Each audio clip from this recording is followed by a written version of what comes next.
Good afternoon and welcome to our March 23rd, 2021 board business meeting. We have 5 board members and several staff joining this meeting today. In order to maintain a safe capacity in this room, only 5 board members, limited staff, and TV crew can gather here. Therefore, 3 board members and other MCPS staff have joined us remotely. Board members will continue to rotate so that those who join us by Zoom today will have the opportunity to join us in person on April the 20th. Our meeting is being live streamed on the website and MCPS TV. We have also provided a telephone number for the public to join the meeting that way as well. Although some of us are in person today, live public comments are still suspended. Now let us begin with the Pledge of Allegiance. Please stand. Pledge allegiance to the flag of the United States of America and to the republic for which it stands, one nation, under God, indivisible, with liberty and justice for all.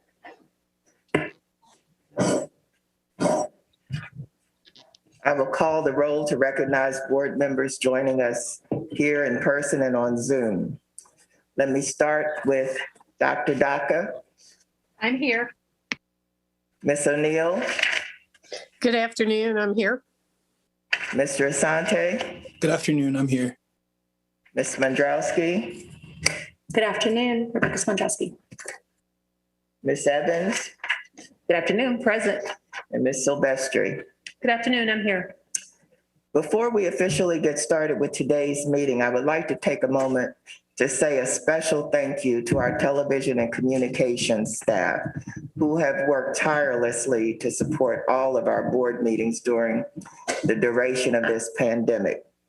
They provided us with technical support, helped us to become comfortable using iPads, and that's no easy feat with us, and other technology. They have put together the videos and audio for public testimony, and they have worked to troubleshoot a myriad of issues for us.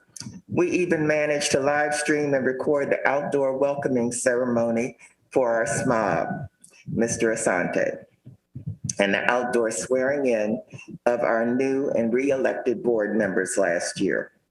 On behalf of the board, I would like to thank you for your support, patience, professionalism, and tremendous work throughout this unprecedented year.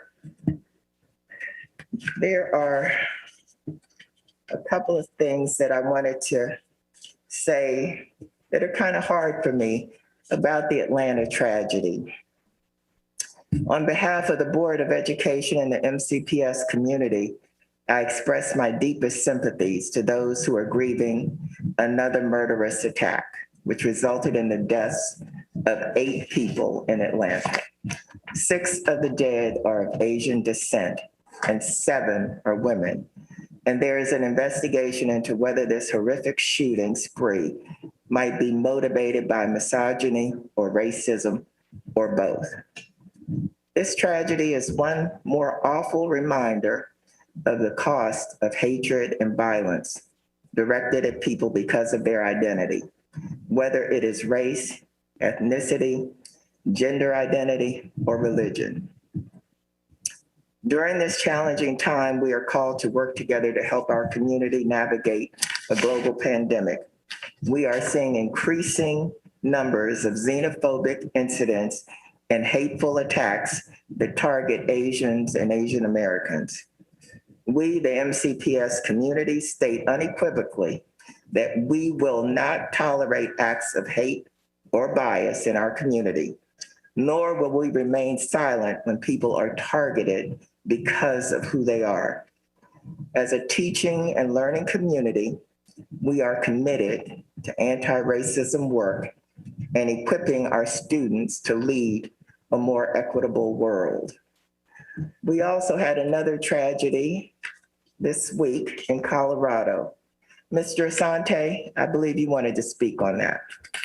Yes, as President Wolf shared, mass shootings have taken the lives of 18 people in the last 7 days in Atlanta and Colorado.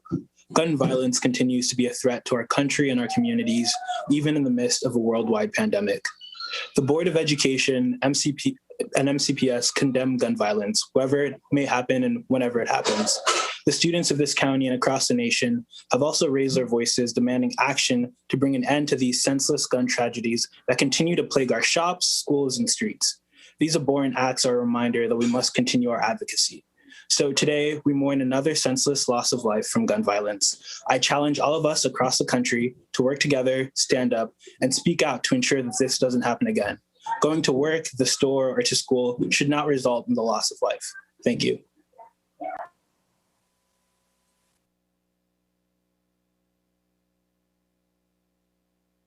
We are also joined by Dr. Smith, Superintendent, and Dr. McKnight and various other board staff here in the room who will introduce themselves as they begin. Now we can begin with the meeting with the approval of the agenda. I move approval. Can I get a second? Second. All in favor? And that is unanimous. Okay, Dr. Smith, Human Resources Report. Yes, good afternoon, Ms. Wolf and members of the Board of Education, as well as all the staff that are joining us today and the folks in the community who are watching this board meeting. Today, first of all, we would like to bring forth Human Resources and Development appointments. These are appointments of administrators across the system that we will bring forth one at a time for the board's consideration. First of all, I would like to recommend Ms. Jody L. Malmstrom as the legal director in the Office of the General Counsel. Ms. Malmstrom has been employed with the the Maryland Attorney General's Office for the past 2 years as an Assistant Attorney General representing the Maryland State Department of Education and the Maryland State Library System. Ms. Malmstrom has worked in both the private and public sector as an associate attorney, prosecutor, and foster care case manager. She looks forward to bringing the skills and experiences from her previous employment to the Office of the General Counsel to support the interests of Montgomery County Public Schools. So we recommend today Ms. Jody L. Malmstrom as the legal director in the Office of General Counsel. Move approval. Second. All in favor, raise your hand. And that is unanimous.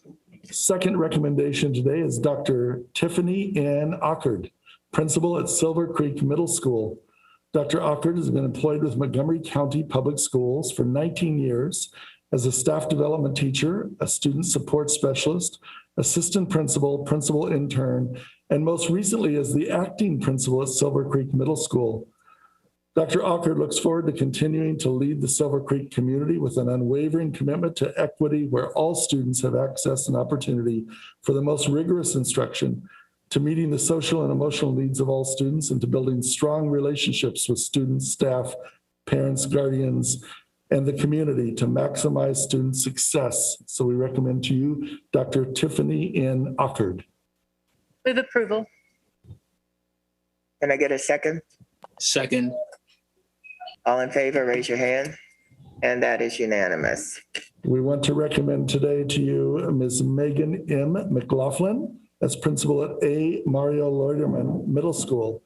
Ms. McLaughlin has been employed with MCPS for 23 years as a classroom teacher, content specialist, assistant school administrator, magnet coordinator, and most recently as acting principal at A. Mario Loiterman Middle School. She looks forward to continuing to support the work of Loiterman Middle School, the community, and especially the students. We recommend to you today Ms. McLaughlin for the principalship at Mario Loiterman Middle School. Move approval. Second. All in favor, raise your hand. And that is unanimous. And finally today, we're pleased to recommend Ms. Shawan T. Robinson as the principal at Briggs Cheney Middle School. Ms. Robinson has been employed with MCPS for 20 years as an elementary and middle school counselor, pupil personnel worker, assistant principal, principal intern, and most recently as the acting principal at Briggs Cheney Middle School. She is incredibly honored and looks forward to supporting the students and families of the diverse community of learners at Briggs Cheney Middle School. And we recommend to you today Ms. Shawan T. Robinson as the principal for Briggs Cheney Middle School. Move approval. Second. All in favor, raise your hand. and that is unanimous. Congratulations to all. We have a number of recognitions today that we will walk through. First of all, is Arab American Heritage Month. Arab Americans and Americans of Middle Eastern heritage have made valuable contributions to an increasingly diverse American society. Arab American Heritage Month pays tribute to the many contributions of Arab Americans in education, sports, the arts, government, business and industry, medicine, and numerous distinctive professions. So therefore, be it resolved that the Montgomery County Board of Education and the Superintendent of Schools hereby declare the month of April 2021 to be the Arab American Heritage Month and encourage staff, students, parents, and the community to actively honor the courage and contributions of Arab Americans in Montgomery County, this state, and the nation, and enhance awareness of the impact of attitudes and expectations on the achievement of Arab American students. Move approval. Second. All in favor, raise your hand, and that is unanimous. This also is the month of the young child. During the month of the young child, the Montgomery County Board of Education recognizes the importance of educating and nurturing Montgomery County's youngest citizens and their families. This year, the month of the young child takes an additional significance as we navigate the challenges of the global COVID-19 pandemic. The nationally recognized celebration for 2021 challenges programs serving young children to expand upon the Step It Up theme, to spread the word about the importance of high quality early learning and the critical role early childhood educators play in a child's development and learning.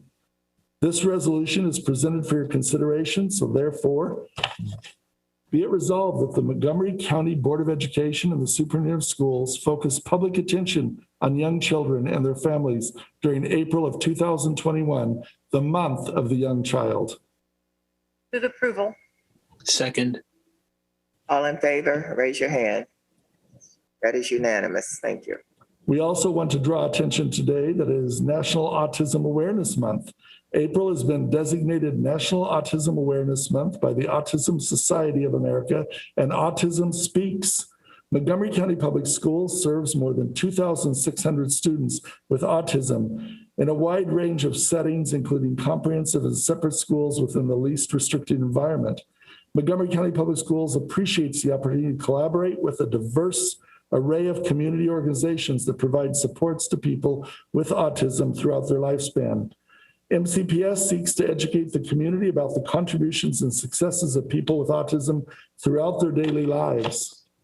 Therefore, be it resolved that the Montgomery County Board of Education and the Superintendent of Schools hereby declare the month of April 2021 to be National Autism Awareness Month and continue to pledge their support to the staff members, families, and community partners who work alongside one another to provide success for every student with autism. Move approval. Second. All in favor, raise your hand, and that is unanimous. Thank you. We also want to call attention to the fact that it's National Student Leadership Week.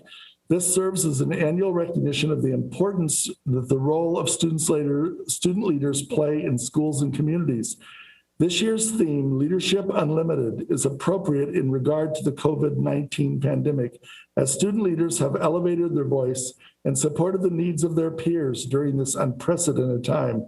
They have persevered through challenges and created a positive impact in their school and community through sharing the student experience with school leaders to positively impact virtual learning and empower one another to improve the lives of those in the community.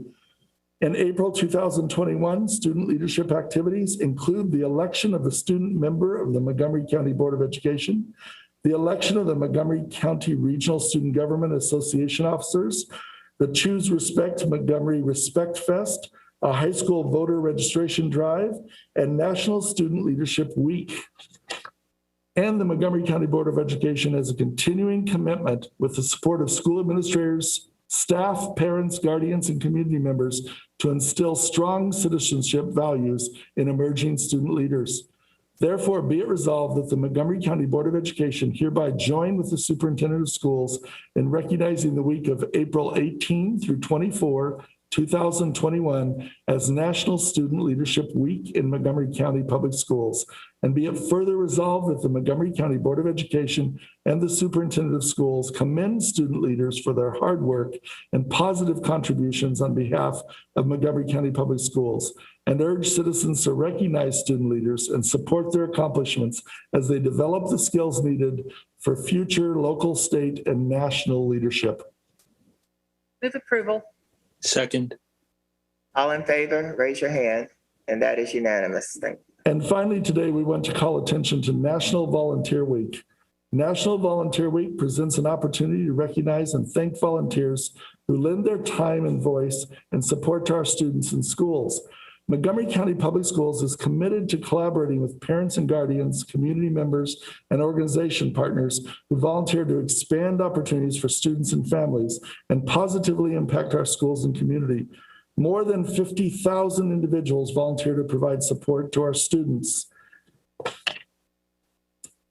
So therefore be it resolved that the Montgomery County Board of Education and the Superintendent of Schools celebrate and recognize our volunteer parents and guardians, community members, and business partners, as well as many students helping other students for their dedicated service to education and to the students in our schools. And be it further resolved that the Montgomery County Board of Education honor and thank those volunteers in our school communities who share their time, energy, knowledge, and abilities by proclaiming April 18 through 24, 2021 as National Volunteer Week in Montgomery County Public Schools. Move approval. Second. All in favor, raise your hand, and that is unanimous. And this final recognition today is particularly important to those of us sitting in front of you as staff members, and that is Administrative Professionals Week. And certainly I would like to call out all of the people who support us in our offices every day and do such tremendous work. Administrative Professional Week will be celebrated nationally the week of April 18 through 24, 2021. The Board of Education wishes to publicly recognize the high level of dedication and ability of the staff of administrative professional employees and express its appreciation for their efforts in the productive, courteous, and efficient operation of Montgomery County Public Schools. The Board of Education thanks its administrative professional staff members for their commitment and contributions that positively impact teaching, learning, and the overall academic experience of our students on a daily basis. Therefore, be it resolved that Administrative Professional Week will be observed by the school system during the week of April 18th through the 24th, 2021. And be it further resolved that Wednesday, April 21st, 2021 will be designated as Administrative Professionals Day in Montgomery County Public Schools. Move approval. Second. All in favor, raise your hand, and that is unanimous. Thank you. At this time, I'd like to call on Dr. Daka. Yes. You wanted to speak on Women's History Month. Oh, yeah. This is our last week of Women's History Month, and I think we have lots of accomplished women in the state of Maryland, and I congratulate all my board members, and thank you, Nick, for working with us. Also, I just wanted to say that we have a person who is considered one of the 100 most powerful women in the state of Maryland, and that is Patricia O'Neill. And she's provided service to the community, to the state, and to the school system. And thank you for your service. And thank you for the service of our board members. You do a lot. Thank you. Thank you, Dr. Daka. At this time, we come to public comments. Although we are conducting this meeting in person, it is important that we abide by CDC guidelines by remaining socially distant and maintaining a safe room capacity. Therefore, we are and will continue to accept written video and audio testimony. Public comments is one of our opportunities to hear the views and receive the advice of community members. Board members will take your comments into consideration, but it is not our practice to take action at this time on issues that are raised. We encourage public input on policy, program, and practices. This is not the proper avenue to address specific student or employee matters, so we encourage everyone to utilize existing avenues of redress for complaints. Please check our website for information about upcoming board meetings, hearings, and work sessions, including any changes to our meeting start times. We received 2 written testimonies for today. You may view them in full on board docs where they are posted with the other materials for this meeting. Here is a summary of the written testimonies submitted for today's meeting. Margaret Bauer. Mrs. Bauer recommends that MCPS continue to abide by 6-foot distancing in classroom as opposed to 3-foot distancing. She cites safety precautions and honoring the work that has already gone into developing in-person instruction planning based on the CDC's previous guidance on social distancing. Zara Shavashi. Zara is a student at Wooten High School who urges the board to allocate more funding and attention to ensuring that MCPS's buildings are compliant with the Americans with Disabilities Act. We received 17 video testimonies. First up is Stacy Small-Lorenz. Please play the video. Hello, I'm Dr. Stacy Small-Lorenz. I'm the parent of an MCPS 3rd grader with asthma. I teach science for MCPS and hold a doctorate in biological sciences. Because of his asthma, my child cannot risk exposure to a deadly respiratory virus, especially as the more contagious UK variant that targets younger people takes hold right here in Maryland. He is thriving in virtual school, and like many others with underlying conditions, he urgently needs the virtual-only model to continue until the pandemic is under control and children can be vaccinated. I'm concerned about reports of post-COVID impacts on children, and schools across the UK and Europe that had reopened closed again this winter. MCPS has reported COVID cases in at least 19 schools since March 1st that I know of. New CDC guidelines that allow for 3 feet of social distancing also call for small pod cohorting, which is not being implemented in secondary schools. Innovation and flexibility are the keys to resilience. I offer 3 main recommendations that focus on reducing classroom crowding and improving indoor air quality. Recommendation number 1, keep the virtual-only model in place as long as students and staff need it. Recommendation number 2, improve indoor air quality. We need independent third-party testing, and we need MCPS to release the data to the public. And recommendation number 3, move more learning out of doors. Let's make use of our outdoor campus spaces in county public lands to innovate and expand outdoor and environmental education opportunities while reducing crowding and virus concentrations in buildings.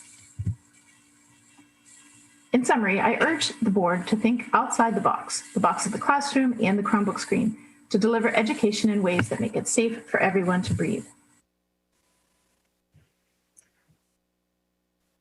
Next, we will hear from Carolyn Staub. Please. Good evening. My name is Carolyn Staub, and I'm a National Board Certified Instrumental Music Teacher. Thank you for the opportunity to provide testimony on our recovery plan. I would like to urge you to maintain your current proposed timeline without acceleration and maintain the 6 feet distancing requirements with careful consideration of health metrics in the fall. The CDC's recent statement regarding potential spacing reductions from 6 to 3 feet has nuance. That recommendation only applies to seated traditional classrooms in cohorts. Most of our schools are not cohorting. The National Federation of State High School Associations have studied aerosol transmission in music classes and have found that in-person music instruction can be achieved safely with extensive mitigation measures, including appropriate physical distancing. Studies indicate a minimum of 6 feet for indoor rehearsal settings. Allowances must be made that will permit performing ensembles to safely rehearse. In a time where we are striving for equity in all areas of life, it is important to note that professional orchestras are already only made up of 2% BIPOC populations. Authentic access to music for our BIPOC students, even when it proves difficult or inconvenient, is the right thing to do. MCPS will need increased support and staffing in future years to ensure that all students, regardless of economic status or race, have the ability to grow and achieve in our music programs. For over a year, performing ensembles have played together but separate. Student musicians need to make music as an ensemble to feel that sense of community when we achieve an exceptional musical moment. Teachers are eager to connect with our kids and to begin to rebuild our programs to their pre-pandemic vibrancy. But we know that rushing the return to normal could have serious consequences for our students and community. Media sound bites make 3 feet of distance sound safe, but that just is not the reality in our classrooms. A rush to increase our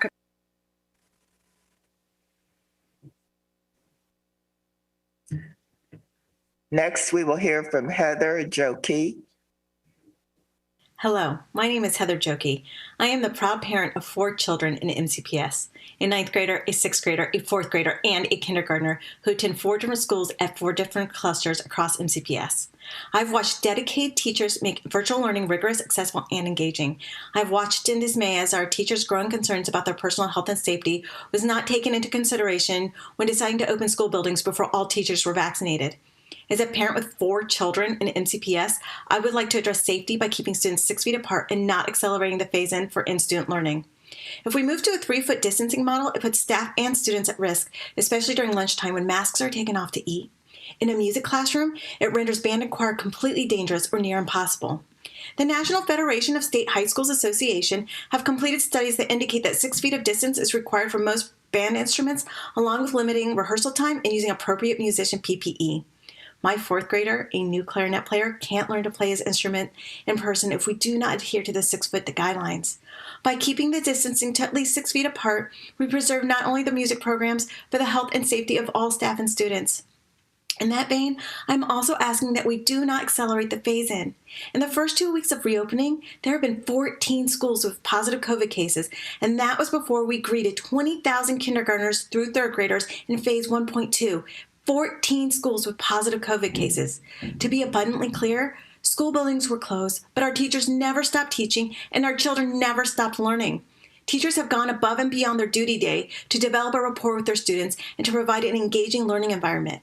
To dismiss this fact is to not give credence to all that teachers have done to help their students achieve success in these unprecedented times. It dismisses the gains and life skills our children have developed in learning what it means to be a part of a community and to think of others before ourselves. Please help us re-enter school buildings safely by keeping students 6 feet apart and by not accelerating the phase-in. Please remember. Next, we have Clara Martone Boyce. Hi, my name is Clara Martone Boyce, and I have 5 school-aged children in Montgomery County.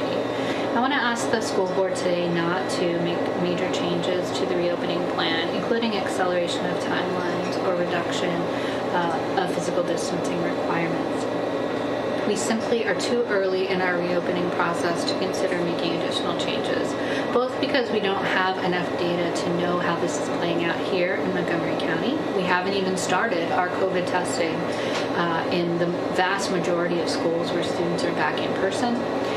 But also because our teachers and administrators have already dedicated so much time to setting up for this particular plan. We have a plan, let's stick to it. Making changes now just draws attention away from the core mission of our teachers and administrators, which is to provide quality education. Our students and teachers and administrators are just now getting used to what is the new normal of in-person learning. And we are in an unprecedented time, and things are still very much in flux. Our administrators and teachers need to be able to focus on a single plan and focus on delivering quality education to all students, whether in person or virtual. As to the calendar that has been proposed for 2021-2022, I would like to ask the board to consider the after Labor Day start for this coming year. It seems prudent for the Board of Education, for teachers, and frankly for all of us families to start a little bit later in order to be able to address anything that happens as regards to COVID this summer. Having more of a runway, so to speak, before we start school will allow us to adapt and change as needed, and hopefully will give us enough time and distance from COVID-19 for us to get all students back in school if that's what their parents want for them. Thank you for listening, and I hope you all stay safe. Next is Lisa Blackwood. Good afternoon. My name is Lisa Blackwood. I am a high school parent of a student here in MCPS. The two things I would like to address today are asking the board to keep their original timeline of phasing in students and keeping the 6-foot distancing within classrooms. On March 15th, MCPS welcomed back 20,000 students. With those 20,000 students, we asked staff of our neediest to do what they have never done before. You are giving those staff 8 school days in between groups 1.1 and 1.2 to fine-tune transitions, arrivals, dismissals, bus routes, lunch and recess, all while keeping health and safety a priority before you usher in another group. Accelerating the phase-in would be a strain on staff handling too many students at once while we are still in a pandemic. Any strain on our system places health and safety at risk. According to the dashboard and community letter since March 17th, more than 15% of schools that have been open since March 1st have had COVID-19 cases in their first 2 weeks. These cases are from only the minimal staff needed to support those students. The nearly 20,000 students that returned to buildings on Monday, March 15th, is over 27 times the number of students. That doesn't even address the massive increase in staff in the building as well. Cases will continue to increase and at exponential rates. Science and history have told us this. Does MCPS have the staff to continue to support coverage while teachers and other staff are out? My thought is no. This will only intensify if multiple grade levels are brought back into schools at the same time. MCPS had a job to produce a plan that would bring our students back into school and keep them safe. They failed to produce an appropriate plan that would bring some middle school and some high school students back, March 15th. And that Next is Nicole Rosen. Ms. Nicole Rosen. Thank you for the opportunity to share the experience of a family whose 2 students remain trapped behind their laptops, unable to return to their school building until the end of April, and absent a change today only for 15 days this entire year. Dr. Smith said that if the March 15th return went well, we should accelerate, and I was so hopeful. However, this so-called acceleration is only returning the final 2 grades a mere 1 week earlier, leaving nearly 50% of high schoolers and 7th graders waiting until April 26th, another 5 weeks from now. Is that really the best you can do for kids who have lost so much this year? Is that really all you are offering this community, given all we now know about how to safely reopen? Numerous similarly sized and even larger districts have successfully returned all students in weeks, not months. Neighboring Fairfax took 2 weeks, and PG is planning 1 week. We are one of a small percent of counties that remain virtual for an entire year, and we are slated to be one of the last to return all students. Children's Hospital is seeing a surge in self-harm and depression, and the coming months are known to be the cruelest for suicides. Time is of the essence. Accelerate your plan, and under the CDC's 3-foot guidance, move to 5 days a week now. But you show zero urgency. You meet, you kick the can for 2 weeks, and you fail to get kids quickly into buildings, all while the end of school is rapidly approaching. This community elected you to do a job. Absent a vote today that comports with science, not fear, you will fail again, and it will be a stain on this county for decades. Elected officials who cannot perform their responsibilities do not deserve the positions they hold. A community of furious parents will not be quiet at the ballot box. Please, for once during this long year, listen to the views of families. Next is Maggie McNulty. Hello, MCPS Board of Education and Administration. I'm Maggie McNulty, a current freshman at Northwest High School and a previous student in the Peel District School Board, located in Ontario, Canada, and the Westchester Area School District in Pennsylvania, both of which are fully open for students who wish to attend in-person learning. I'm thrilled to hear about the new CDC guidance stating that 3-foot social distancing is equivalent in effectiveness to 6-foot social distancing, as well as studies proving that COVID is airborne, making Wednesday cleaning days unnecessary. I am currently enrolled in an AP course where a major skill I've acquired is critical thinking and data interpretation, skills that I hope you can use to reopen schools at full capacity in the fall as well as this spring. Despite the efforts of all of my teachers, especially those of my AP teacher, Miss McDermott, the lengths that they can go to deliver a well-rounded education relies heavily on you. I will be taking the same AP NSL government test as students nationwide with a much more impactful education than mine. Additionally, as we all know, the pandemic has caused severe and long-term mental health challenges for myself and my peers. The CDC has also released a study showing that these impacts are significantly worse for virtual students and their families. This, again, is in your hands. I urge you to act fast, put critical thinking and data interpretation skills to use, and work in favor of the students. It is not too late to fully reopen schools now that all necessary evidence is provided. As a student, you have high expectations for me. Likewise, I have high expectations for you. Fully open schools. Next is Ezra Town. Hello, members of the Board of Education. My name is Ezra Town, and I'm the parent of 2 children who attend MCPS schools, one at Highland Elementary in Wheaton and the other at Eastern Middle School in Silver Spring.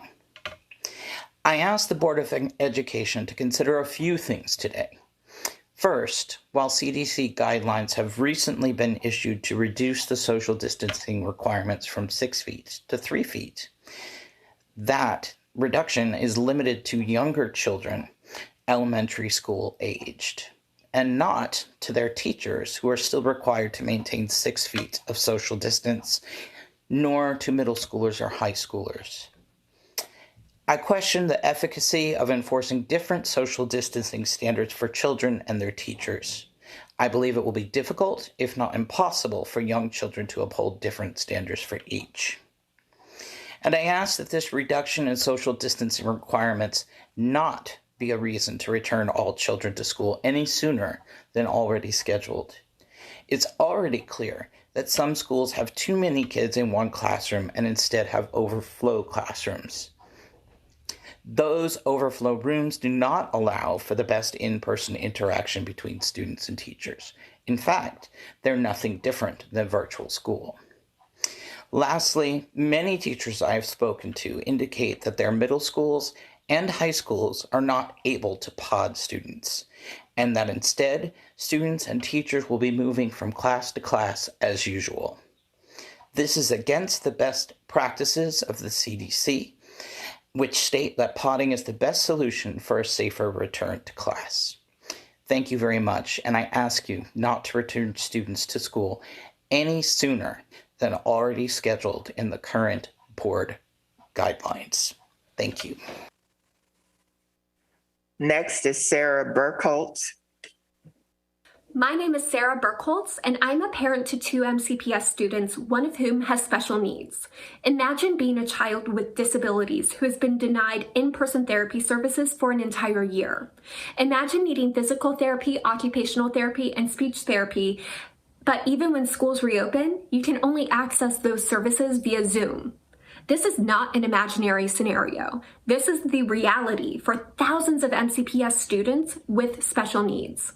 The MCPS reopening plan created a policy that all of these special education services would continue to be provided virtually as a default, even after schools reopened. The special education department has claimed that the reason for this is to maintain cohorts. However, the CDC's K-12 guidelines on cohorts clearly state that cohorting should not prevent students from accessing these services.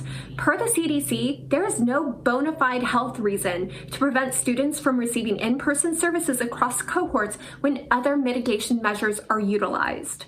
I am not asking the board to implement a less safe policy. I am simply asking MCPS to follow CDC guidelines that state that children with disabilities can receive their services in person safely. School districts across Maryland are already providing these services in person. I reached out to every special education department for each Maryland school district to ask whether they are offering in-person services to all students with disabilities. Overall, the resounding answer was yes. They are providing in-person related services to students. Once again, MCPS is an outlier. There is no health reason to continue virtual-only services. I urge MCPS to immediately adjust the policy to make in-person services the default and allow families the choice of in-person or virtually delivered services to suit the needs of their children. Thank you. Next is Neil Singh. Hi, my name is Neil Singh. I do not support the switch from 6 feet to 3 feet for the current school year. It is not worth endangering even more lives. The CDC continues to recommend, quote, keeping student and teachers in distinct groups or cohorts throughout the day and maintaining 6 feet of distance between those groups when possible.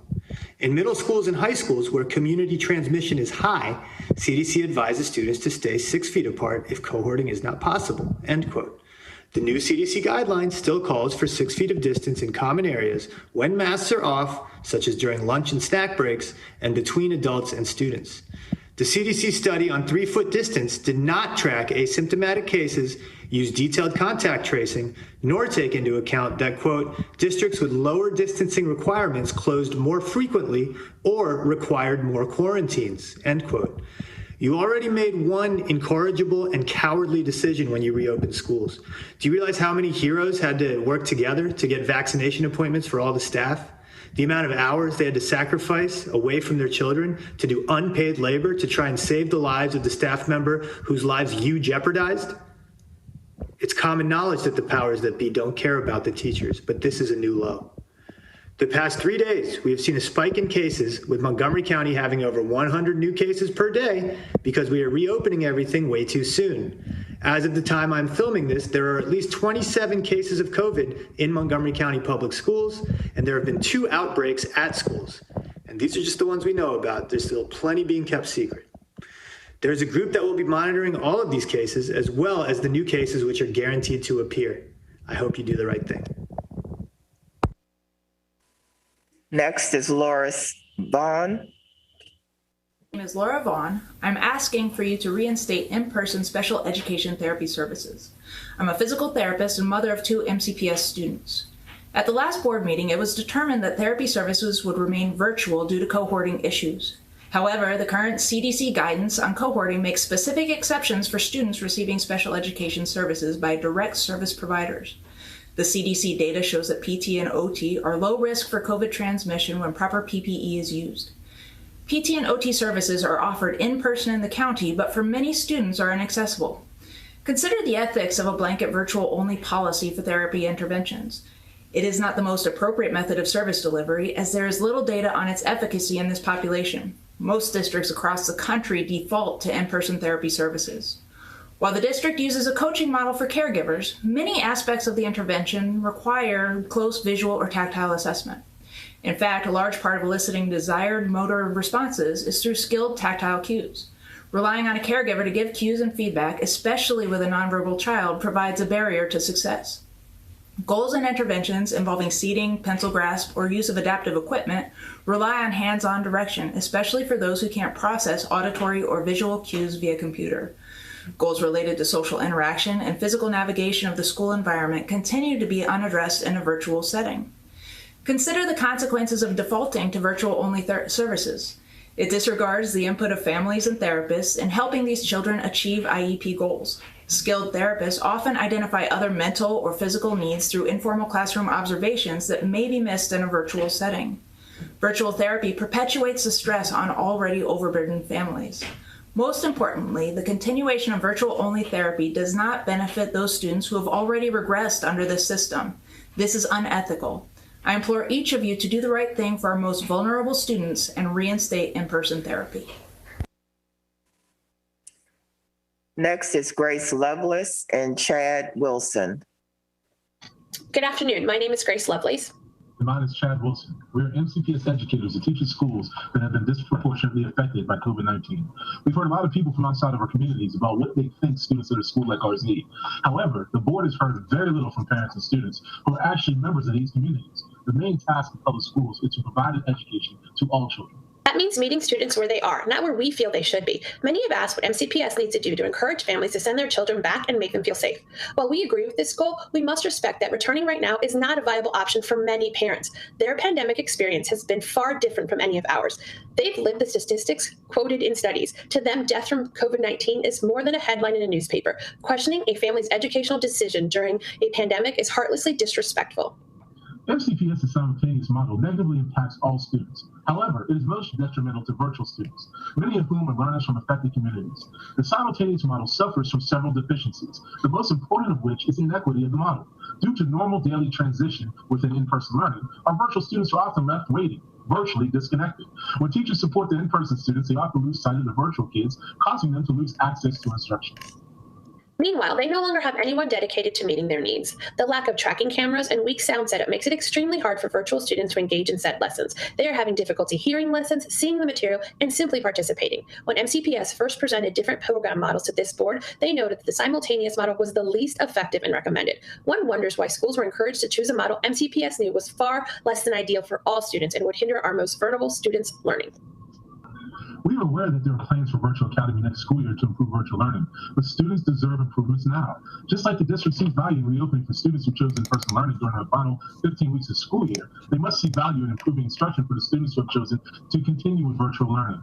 We call on the board to do what is right for our communities and provide the necessary technology and staffing needed to serve virtual students. The board has said it wants to. Next is Holly Reed. Hi, I'm Holly Reed, parent to 3 MCPS students and also a teacher's spouse. MCPS says it is committed to providing high-quality instruction and keeping all students safe by following guidelines set by the Maryland Department of Health and the CDC for safe reopening of in-person instruction. So, is it true? I have no question that every teacher and admin that I know has been doing their very best in a very difficult situation for a very long time. The CDC says that schools providing in-person instruction should prioritize universal masking and maximize physical distancing by using cohorts, staggered schedules, alternating schedules, and 6 feet of distance as much as possible. The Maryland Department of Health, based on CDC recommendations, goes on to say that when maintaining 6 feet of distance is not feasible, try keeping as close to 6 feet as possible. This is not the same as switching to 3 feet, as some would like you to believe. Better ventilation and vaccination of teachers and staff adds more layers of protection for all. Unfortunately, both of these items are still in process. Each mitigation strategy helps, but layering the strategies provides the greatest level of protection to all. It's not time to make changes. I urge you to err on the side of caution. We've barely begun to implement the current back-to-school plan. K through 3rd has been in person for 1 week with 6 feet of distance, and yet 15% of those schools have reported positive cases. This is not the time to relax distancing. Give the current parameters time to tell the whole story. We're heading into spring break. While the CDC recommends limiting leisure travel, I can tell you that many MCPS parents are planning to take their families out of the area.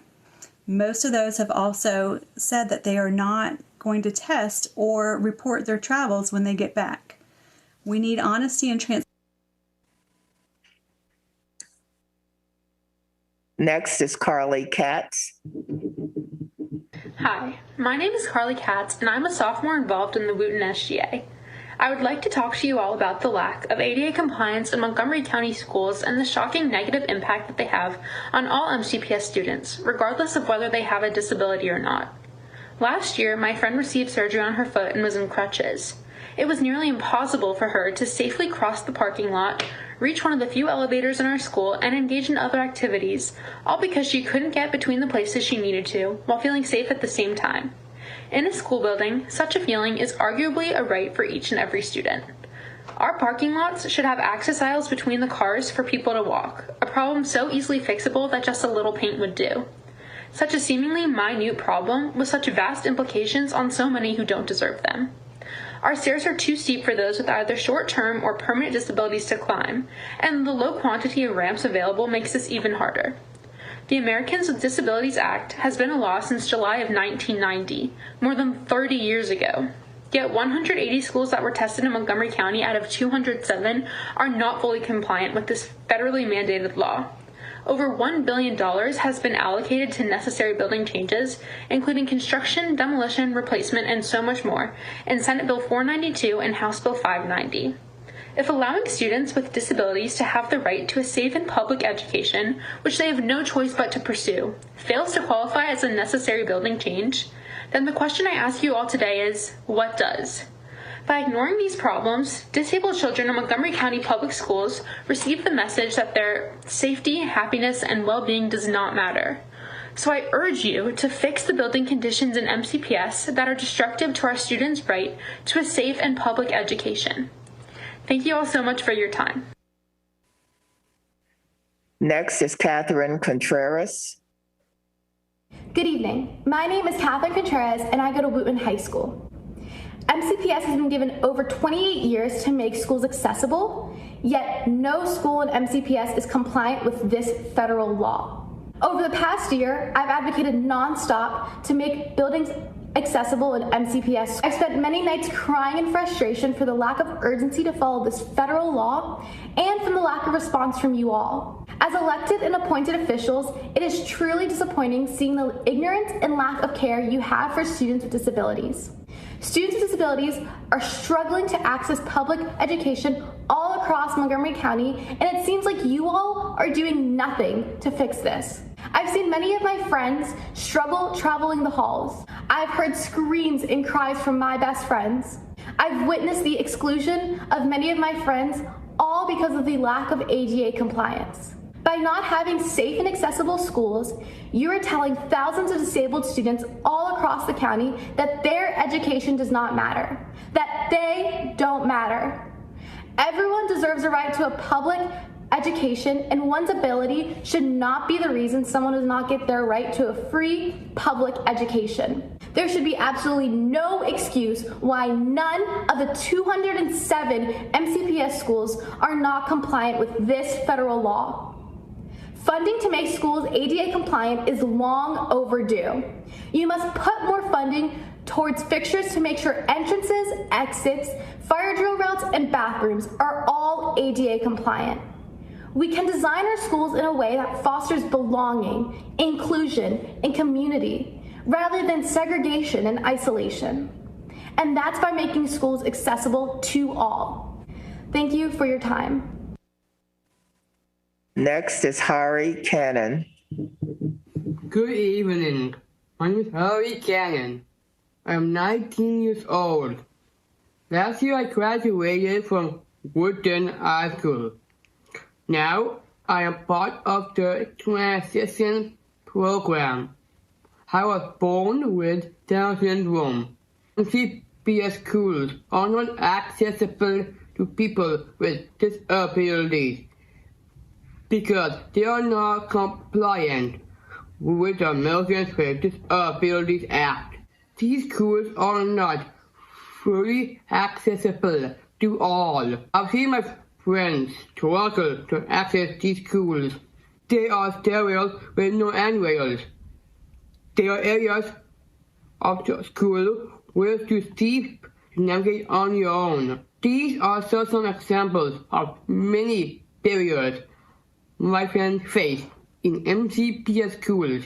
People with disabilities are being treated differently. They are not being included in their own school building because of the unfairness in the building structures.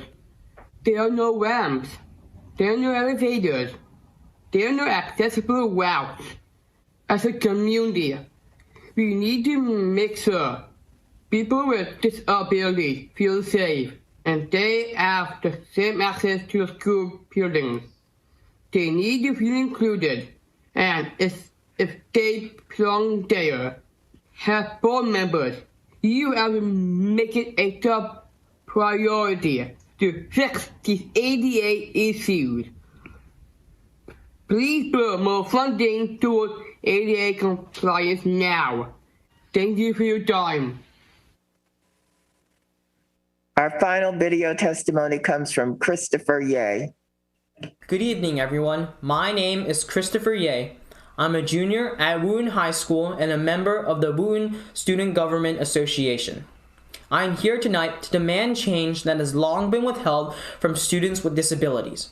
Over 30 years ago, the Americans with Disabilities Act was passed, mandating that all public entities must comply with certain accessibility standards.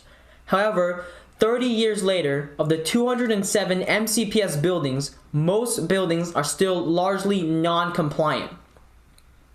Although I am not directly affected by this, I have fellow students and thousands of peers across MCPS who are hindered unfairly every day due to your lack of action.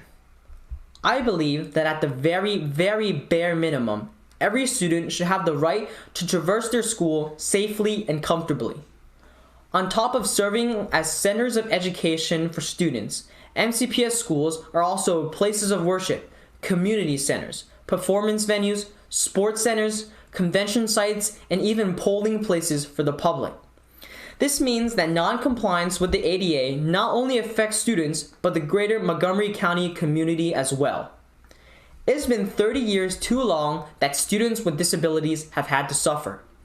It has been 30 years too long that change has been pushed away.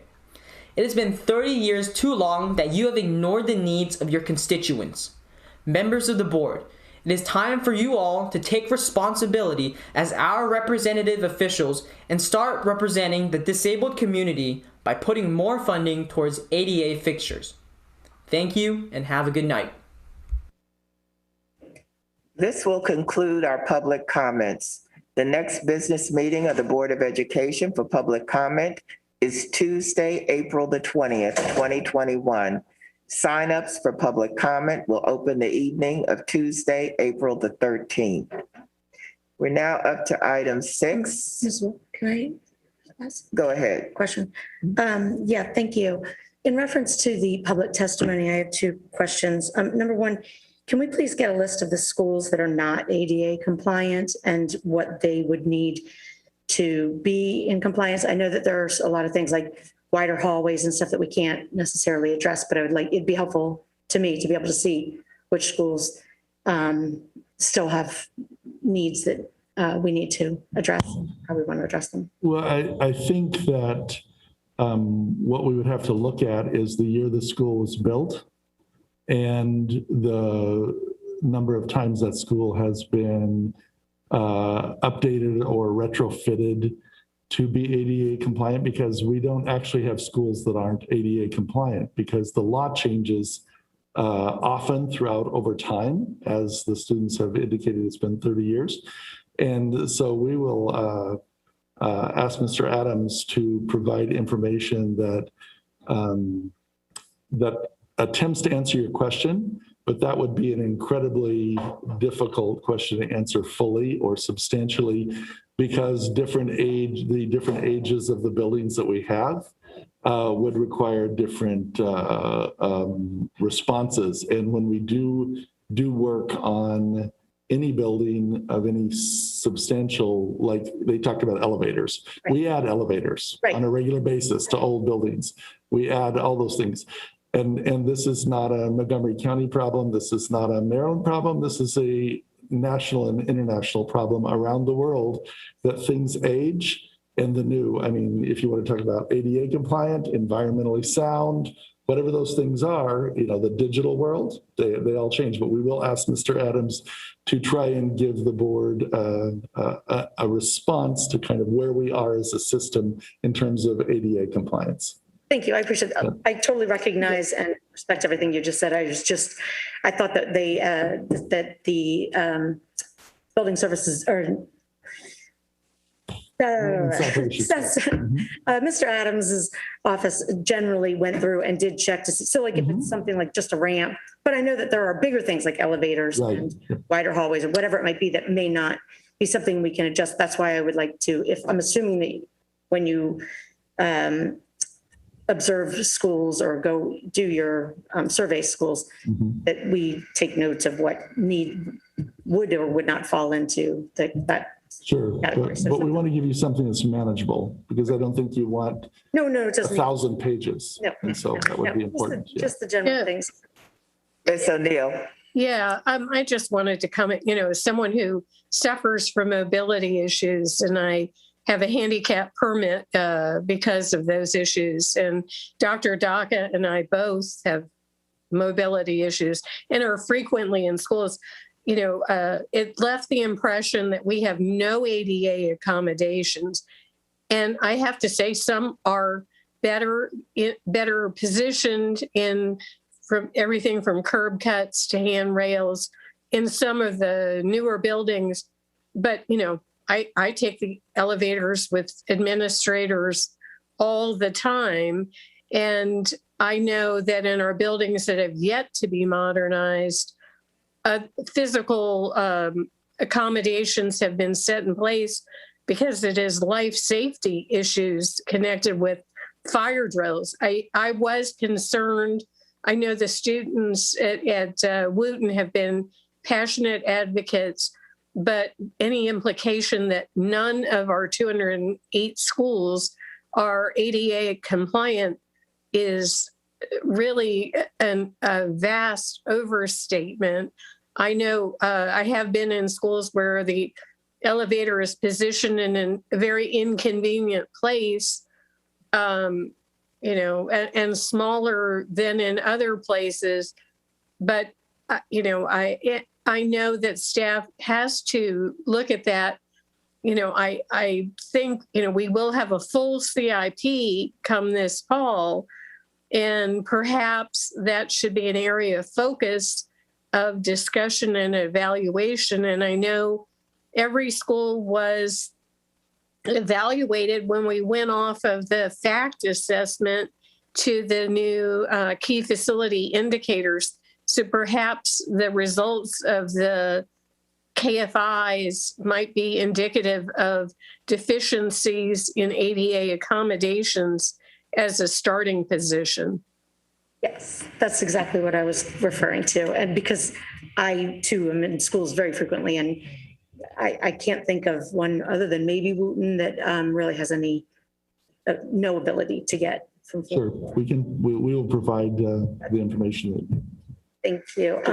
And did you want to add something to that? Because I had another question. You have another question? Yes, but if she wanted to add something to this topic. Your question first, and then we'll. The other question was, I looked through the presentation to see if there was a time we were going to talk about the special education services, but that is something that has been brought up in the past. Last board meeting, I asked about if students would be able to receive special education services specifically in person.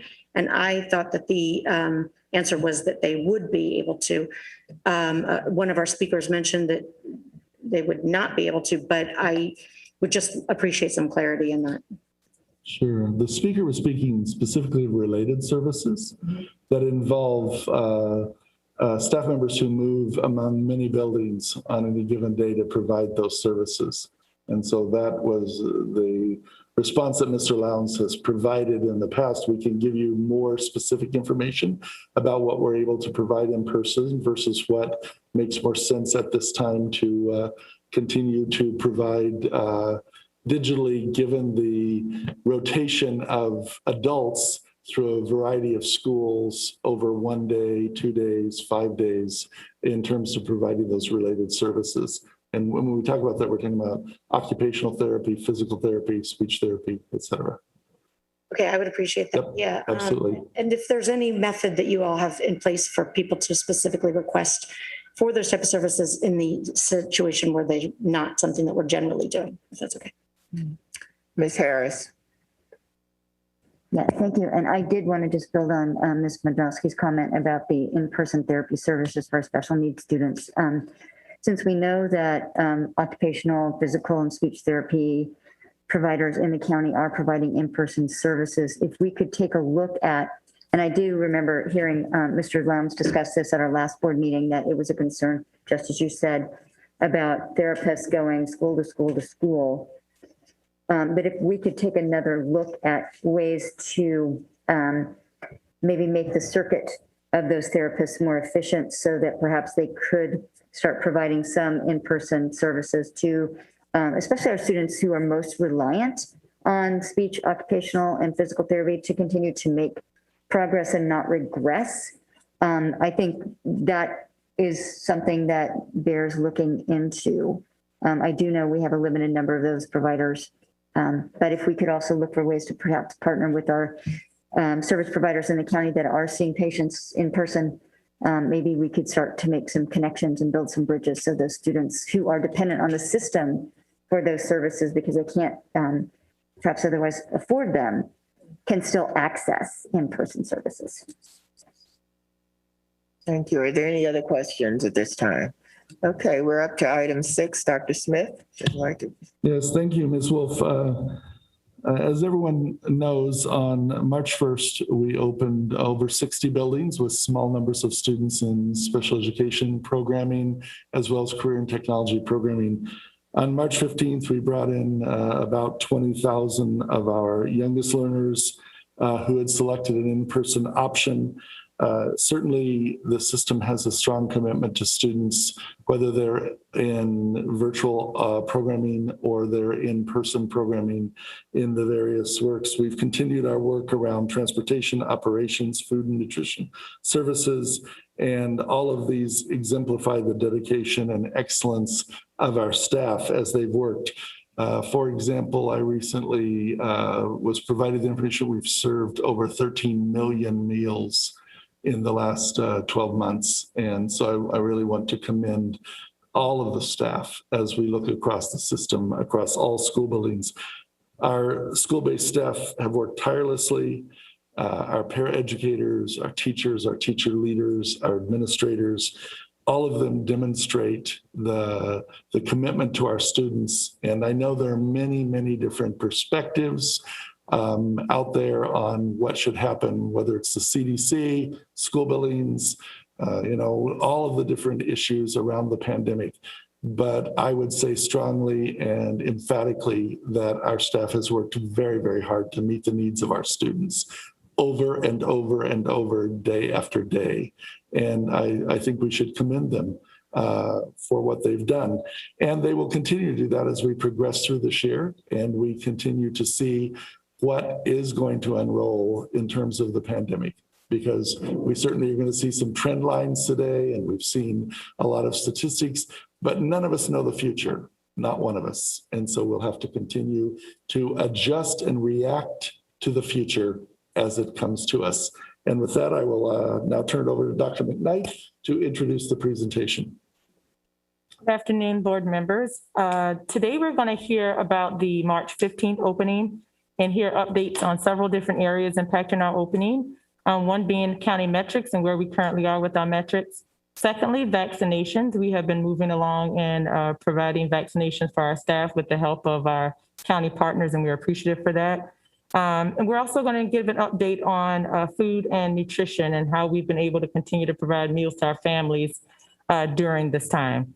You're also going to hear how we are approaching the phase-in for students who will be returning to our school buildings in just a few weeks, as we will be rotating more students in, so we'll discuss that. We're also excited to share highlights about March 15th. As Dr. Smith just said, our staff and our students have really been creative, innovative in so many different ways. I heard earlier someone mention using outdoor spaces.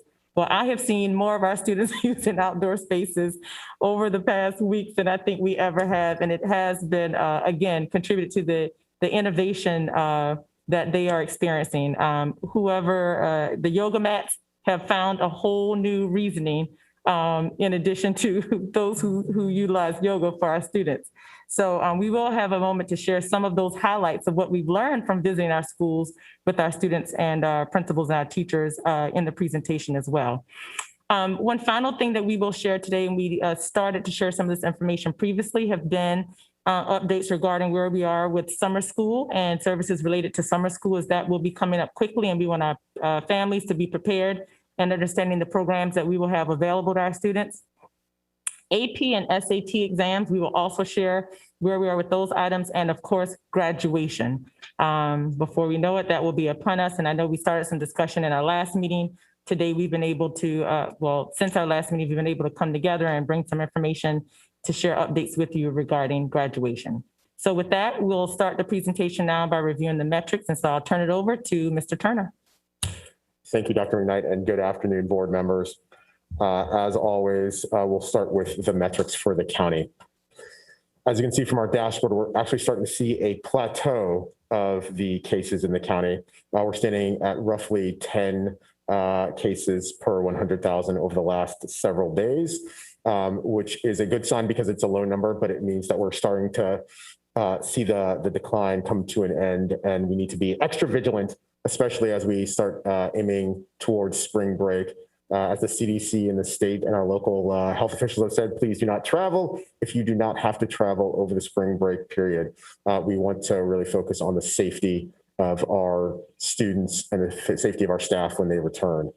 As an additional feature to the dashboard, we want to also show you the number of cases that we've had in our schools. As we've opened schools, and as expected, we've had COVID positive staff members and students. And for our community to be able to know where they are, we've created a dashboard within the dashboard that has all of the links to the letters and the community cases. I think it's important to know a few definitions as you hear this conversation, as you heard from the public comments, the word outbreak. I just want to share the definition of that. An outbreak, according to our state, is 2 or more cases in a school. So it just takes 2 people epidemiologically connected to count for a outbreak in a school.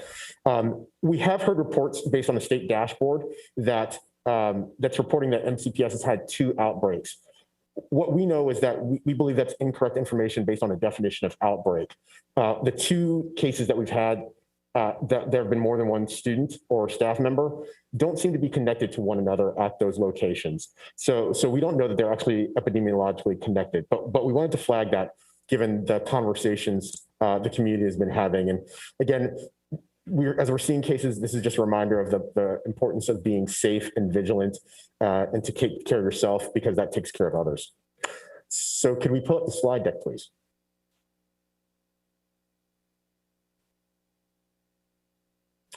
And as you see the CDC forecast for Montgomery County, again, you're starting to see the same plateau that we're seeing today projected for the future, which is both a positive sign that the cases are low and staying low, but they're not continuing to move down at the same speed we've seen over the last month and a half. So we need to remain focused on that.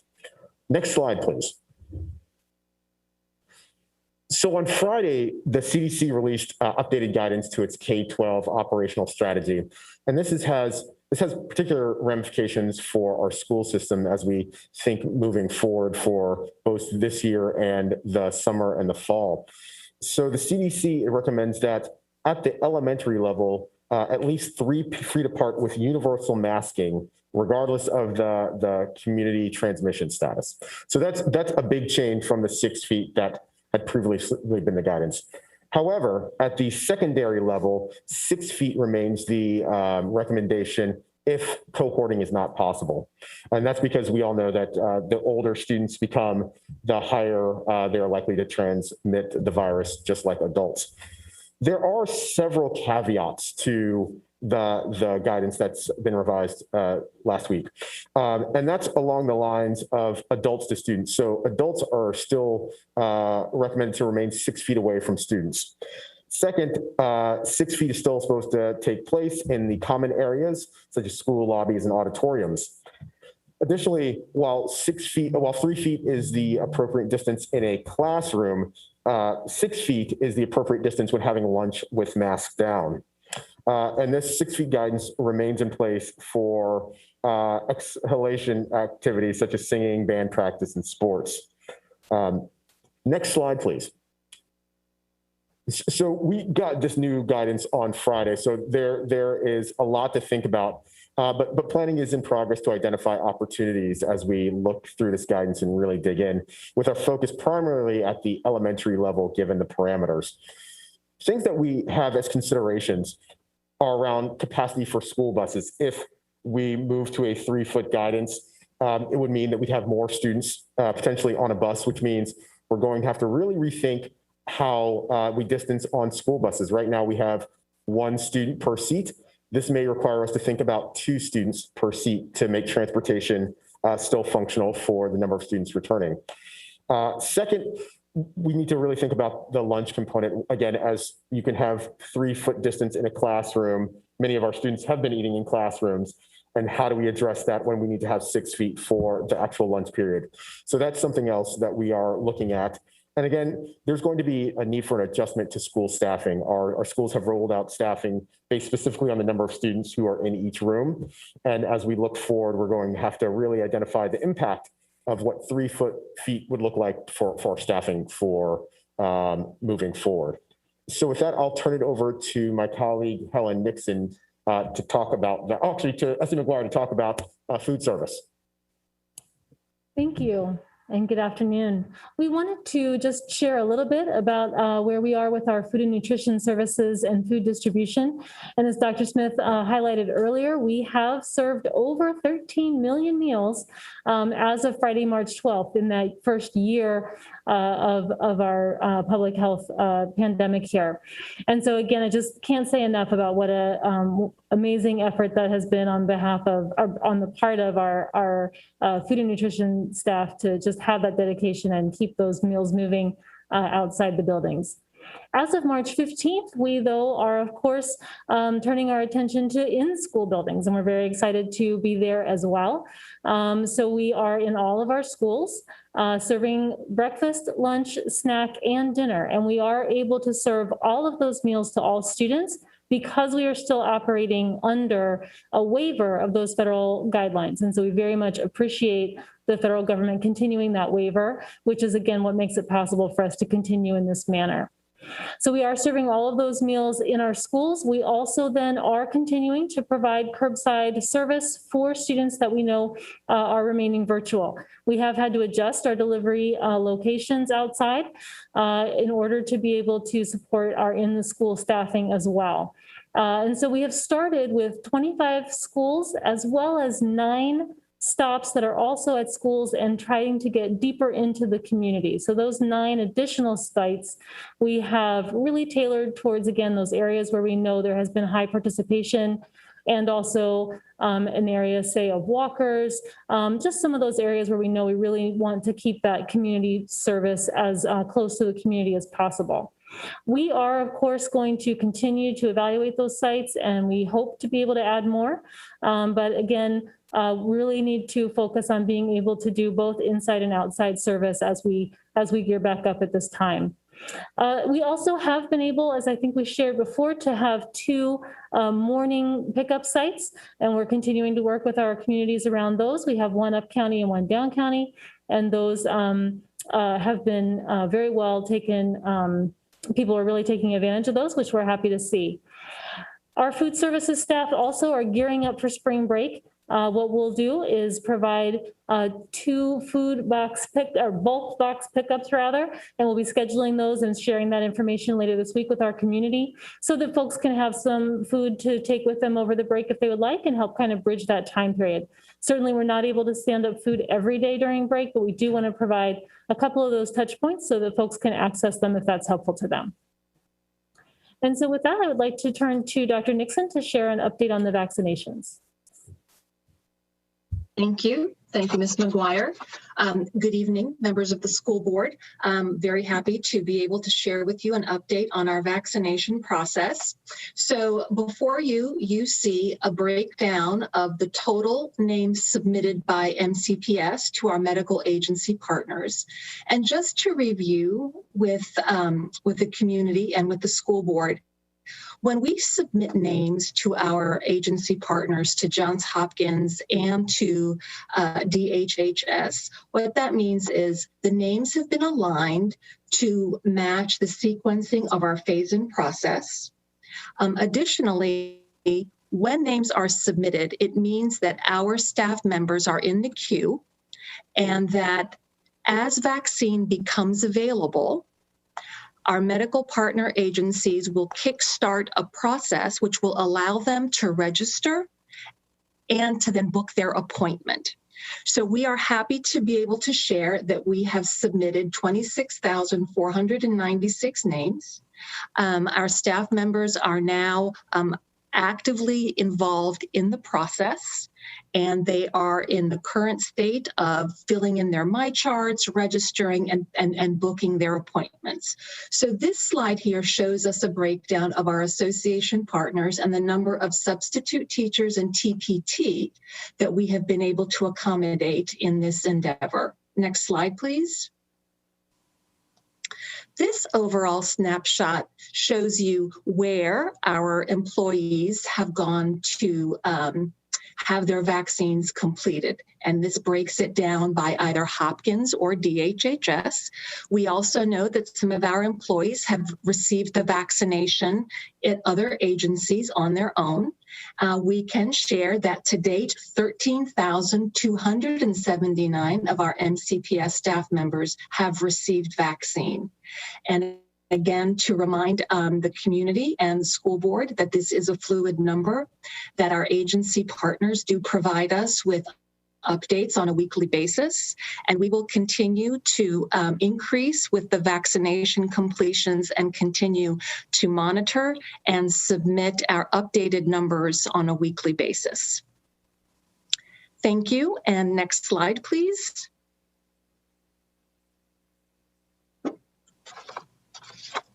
And I will turn it over to Ms. Wolf for our first discussion of the evening. Thank you. I'm going to go in order. If you don't have a question, you can just say you don't have a question. So I'm going to start with Ms. O'Neill.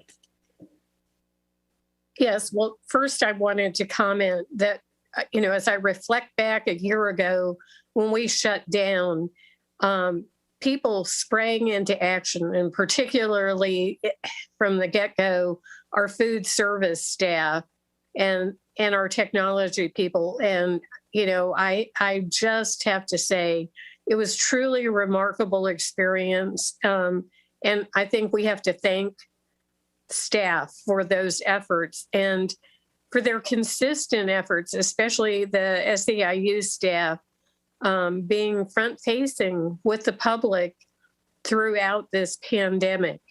So I just have to say thank you, because it really was remarkable to start at zero and go full speed ahead, and 13 million meals is just amazing, and all the technology that's out there. I know everybody has their own perspective or their own view out the window on how the pandemic is going. And I have to say, every evening when Ms. McGuire emails us with the daily number of cases, outbreaks, and school names, I'm just really stunned, because we're not totally open. And it has been striking with me about the number of high schools, because it's really athletes, and it's not coming from the school, it's coming in to our experience. So, obviously we have to be mindful. I know Friday, the CDC released their guidance, and Saturday morning, I received an email from a parent asking me to commit that today I was going to vote to do away with the AB rotation, and that we were going to go to the 3 feet space. And, everything from transportation to staffing in the classrooms, and how do you accommodate the lunches, when kids are eating in the classroom at the need to be 6 feet when you eat. I said, staff found this out on Friday. And so, what is the thinking? Do we have any idea or any sense of this spring? Will there be any changes? And what are the implications for those children on the waiting list in schools? Dr. Smith or Dr. McKnight? Well, I think the most important point of this point in time is we found this out on Friday. So will there be any opportunity? We don't know at this time. And it is, as Ms. O'Neill said, bus schedules, meal schedules, instructional schedules, use of classrooms, use of the total facility, all of those things, and the integration of the digital instructional program with the in-person program. All of those things matter. So we would be remiss if we tried to tell you that today we know what we're going to be able to do as we introduce more students into schools right after the spring vacation. And so we will continue to work through it, introduce thousands more students into the school buildings, and then we will look at that. And I read all those same emails, and I realize that the clock is ticking and fourth marking period will start in April, mid-April, and I understand that. And I would just say, we're all in this pandemic. We're all in it. We're all experiencing it, and we don't know the future. And so that's where we are at this point, but we're certainly working on it and trying to figure it out. Thank you, Dr. Smith. Dr. Daka. I just support everything that's been said about how our staff has worked so hard and they've done jobs that they don't usually do in order to make everything work.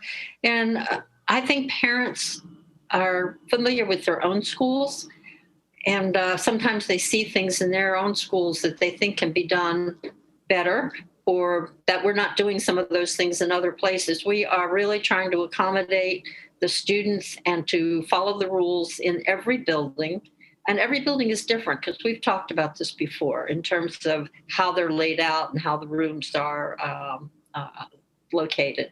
So there is a lot going on. And with SEIU, not just the food service workers, but everybody else who works for SEIU, the transportation workers and temporary part-time, which we are, they've worked really hard to try to make this an accommodation that works well for all of our students. And I've just watched some of those special ed classes, and they have done a super job. And some of my colleagues have been to other classes virtually and have seen how much effort teachers have put in to try to make the curriculum work for our students. Thank you. Mr. Asante. Yeah, I don't really have any new comments. I think I'll just associate myself with what's been said and express gratitude for all of the hard work that's being done behind the scenes that I feel like we often don't see, and just appreciation for all of the staff members putting in the work to ensure that everything runs smoothly for our students.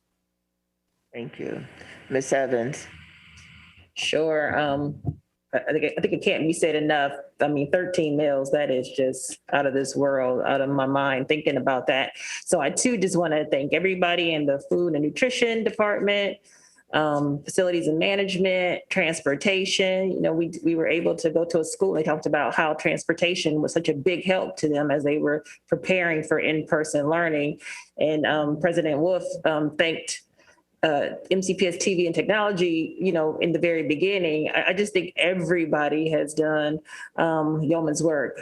People that are sitting right in front of us, our teachers, our principals, as my pastor says, lottie-dottie and everybody. I just say thank you to everyone. And I'm going to associate myself with the comments, public comments. I think it was Ezra Town. I can't remember, but there was someone that mentioned, you know, just some angst about changing the guidelines. You know, some of our students could be 3 feet, adults have to be 6 feet still. So I'm hesitant to make any changes. And I appreciate that, you know, we did get the information on Friday, but we don't want to make any haste decisions in talking about what we should be doing right now with that change from CDC.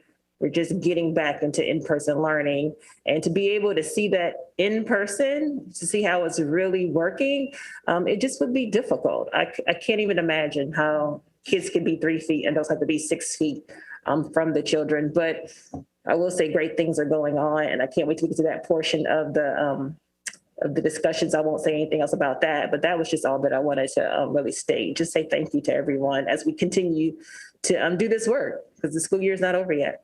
Thank you. Ms. Silvestri. Yeah, about the new CDC guidance, the 6 feet adult child distance. Do they say anything about if staff are vaccinated? Is that play into into this guidance at all, or does it assume that staff are not vaccinated? So I'm not aware of any recommendations around vaccinations, though there is a separate set in the CDC's guidance around vaccinations and quarantining. So that's a separate component, but I have to relook at the guidance regarding vaccination. And are we on track to having each staff member be vaccinated, at least their first shot, by the time that they go back in person when that time comes? That is the goal that we've been working on in terms of the submission of names. And as we saw on the slide, almost 5,000 names went, last Thursday, and or invitations went out to staff. And so the goal is that every staff member would have the opportunity to have at least their first shot if they're having the 2-shot sequence before they go back. And then it would be up to the staff member as whether or not they would take advantage of that, get the vaccine somewhere else, or not take a vaccine. I have one more question if you want me to wait. Ms. McGuire, we received some emails from the Magruder cluster about some food insecurity and access issues. If you could speak to what the problem is and what solutions you've been, I saw that there was a response, and what solutions and communications we are doing to ensure that people can take advantage of that. So absolutely. And so fortunately, Shady Grove Middle School is one of those schools that we were able to have a bus stop go to. So that helps extend our reach. We absolutely want to be in as many areas of the county outside as possible. Part of what we need to do also, though, is we have to have the food prepared, and then we also have to be able to, again, get it to a location where actually the folks who are helping us outside the building now are our transportation folks in the middle of the day, because again, all of our food services folks are doing their inside in the school jobs. So we really, again, trying to stand up both of those systems. We want to expand that to the extent possible, but we also have to, again, have the food able to prepare, keeping in mind that our bigger kitchen spaces are at some of our bigger schools, our high schools and our middle schools. It's hard to prepare quite that level of additional at an elementary school. So all of those logistics are going into it. At the same time, we absolutely have taken the approach of leaning into, again, where do we have those high impacted areas, the areas where we have students walking, the areas where we know there is a high participation in meals. And so that's where we have started and applied our first lens of having those additional outside sites that our transportation friends are helping us get to. And again, so Shady Grove Middle was one of those that we were able to do that in. We are continuing to communicate with our communities, and we appreciate the support of our communication office in helping us do that. There's been a message that went out just recently, and I know we're going to have another one go out. A lot of our principals are helping us too with Connect Eds. So we'll continue with that, understanding that, again, it's a continual effort and one that we will work to build out as we go. Ms. Dawson is on the line if we'd like her to speak any more specifically about the criteria that we were using as we, again, look to find the sites where we could go. Just if there's anything additional that you'd like to add, but I thank you for your answer. Sure. One of the first things we look at is the high impact of poverty and, the services that our schools need. One of the participation in our different sites. So, for example, we started off with both the Rockville Housing and Middlebrook Mobile. Other areas that we have are Shady Grove Middle School, South Lake, New Hampshire Estates, Wheaton Woods, Harmony Hills, Greencastle, Summit Hall. All of those have high participation. The other thing that we look at too is storage capacity, because as Ms. McGuire said, some kitchens may be small, and in order for us to continue to have that virtual site, we want to make sure that we could send a bus perhaps that could handle more numbers, because we are using all of our kitchens.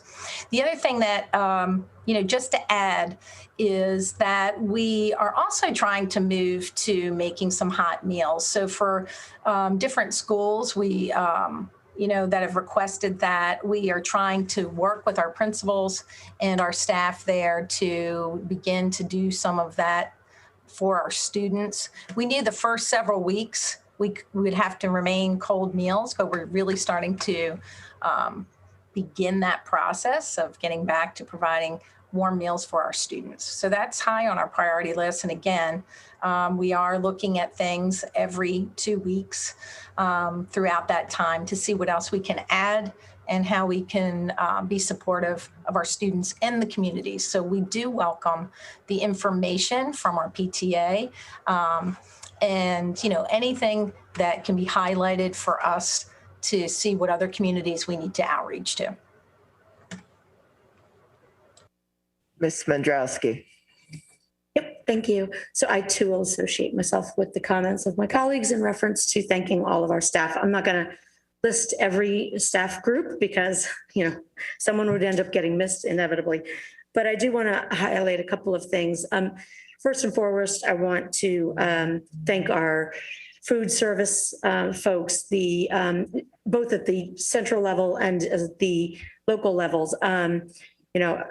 I'm there at the schools helping. And I think one thing that people also forget is now that students have come back in, we're doing kind of double duty because we're still outside handing out meals, and bus drivers have been participating. They're coming up with their buses, putting out meals for us to be able to distribute as the cars drive up, because the cafeteria workers are now back inside the buildings providing foods for the students there. So I want to thank all of them for all of that coordination, and our bus drivers as well for participating in this. That's not what their normal job would be. And I really just want to give a special thank out to our principals for all of the work that they're having to do, coordinating all of this and making it work. I really, really, really appreciate that you're looking into the new guidelines from the CDC, and that you will continue to. I didn't expect that there would be an automatic, this came out on Friday, so on Tuesday we're announcing, but I was hopeful and appreciate the commitment that you're going to continue to look at it, and you're going to continue to learn more, and we'll do what we can. I am interested in how it'll affect our wait list. And at some point I'll address that, I think, further down to see where we are with all of that. But, I just hope that we can remain flexible to make the adjustments as we do learn more, and as we're able to figure out things like the transportation issues and all of that. But I also want to recognize for the public out there that, for our principals, the continual changing of what we're asking them to do or look at, or what the expectations are, I would imagine would be extremely challenging. And so I think sometimes people just think, well, it's just simple to open it back up and put it back in.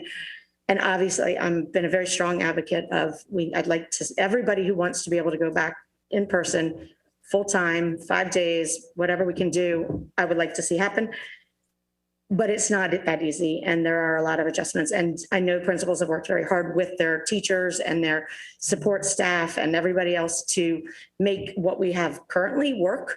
So I want us all to continue to keep positive and just be assured that we're doing everything we can to get as many kids back in as possible. And later, after the next presentation, I'll speak more to my thoughts on that with the resolution. Thank you. Ms. Harris. Yes, thank you. Just agreeing with everything my colleagues have said, and just, from a public health perspective, we're getting hopeful news from the CDC. Based on our community numbers now, we are in the orange category, which means we are no longer red and high transmission. So that's good news for us as a community. And I know, believe me, I know we all have COVID pandemic fatigue, but I really do want to encourage everybody to, all of the guidelines that are being shared with CDC are still dependent upon maintaining other measures. Everybody wearing their mask, washing your hands, cleaning frequently touched surfaces. So I know we all just want to throw the masks away and go out and enjoy the gorgeous weather, but we do need to be vigilant, and the better we maintain our vigilance, the more we will be able to, as Ms. Mendrowski said, get our schools open. So I just ask everyone to not relax your standards as we all work together to keep one another safe. And kind of flipping a little bit, you know, we do see from Ms. McGuire every evening the COVID reports, and as a public health person, I haven't seen anything that I didn't expect to see. Our numbers aren't that high. We haven't seen any in-school spread. It is, as has been observed, people coming into the building positive, not sharing once they're in there. And so that is good public health news. And I think we should be, you know, mindful of that and celebrate that. And as we do that, I would also like to ask, and I don't think we really talked about it yet, but we might be as we move through the presentation, as we're moving into athletics and getting our, and I see my son is an athlete. I see those students out there, they're masked. They're so happy to be out there moving and playing their sports. If we could look at maximizing the use of our outdoor spaces to allow for our performers, our singers, our musicians, our thespians, our dancers, to perhaps also participate in their activities in an outdoor venue. Many of our schools have very nice outdoor performance spaces. And if we could sort of look at intentionally working with our arts and our performing arts teachers around making it possible for them to schedule the use of some of the outdoor spaces for their students to actually do what they love to do. I hear from people all the time. I would like to see if we could be very intentional about that and not make it because one teacher happened to think about it and ask about use of space, but make it more of a global approach in our schools. And looking at our meal service, which I know is very impressive, what we've been able to do as far as supporting food insecurity in our county since, you know, March 13th, 2020 is amazing. But when we look at the meals that we've delivered and the number, you know, of lunches, I think is probably the best benchmark for how many actual students we're serving, since a lot of our meals are bagged and they get, you know, breakfast, lunch, and dinner together. And so the number of lunches we've served is higher than any other category. We're still serving 50% fewer students than we did in 2018-19. So we still have some pockets of our community where we don't know whether those students are or their food security needs are being met or not. And I would really encourage us to really partner with, I think the Magruder cluster did kind of come forward with very pragmatic concerns about access.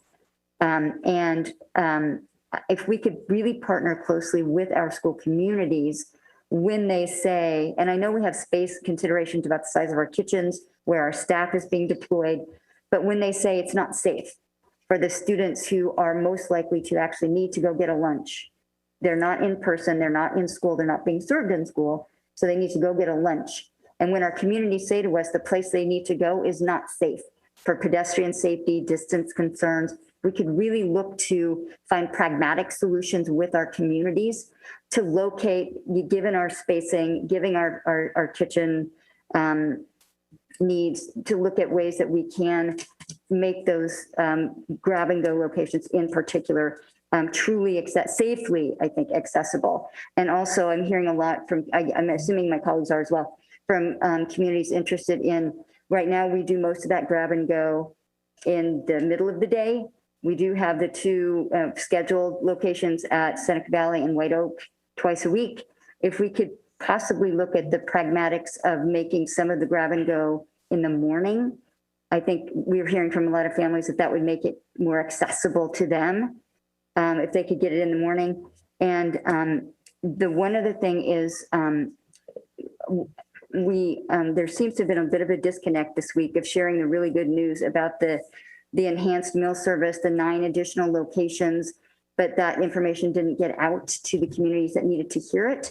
And if we could just do a hot wash about where that, you know, good work happening on 2 sides, but it kind of passed instead of connected, and figure out maybe what that disconnect was, so we make sure that we are sharing the good news efficiently and timely, because we do have good news to share, and we really do want to make sure that we are getting that to our communities that most need to hear it.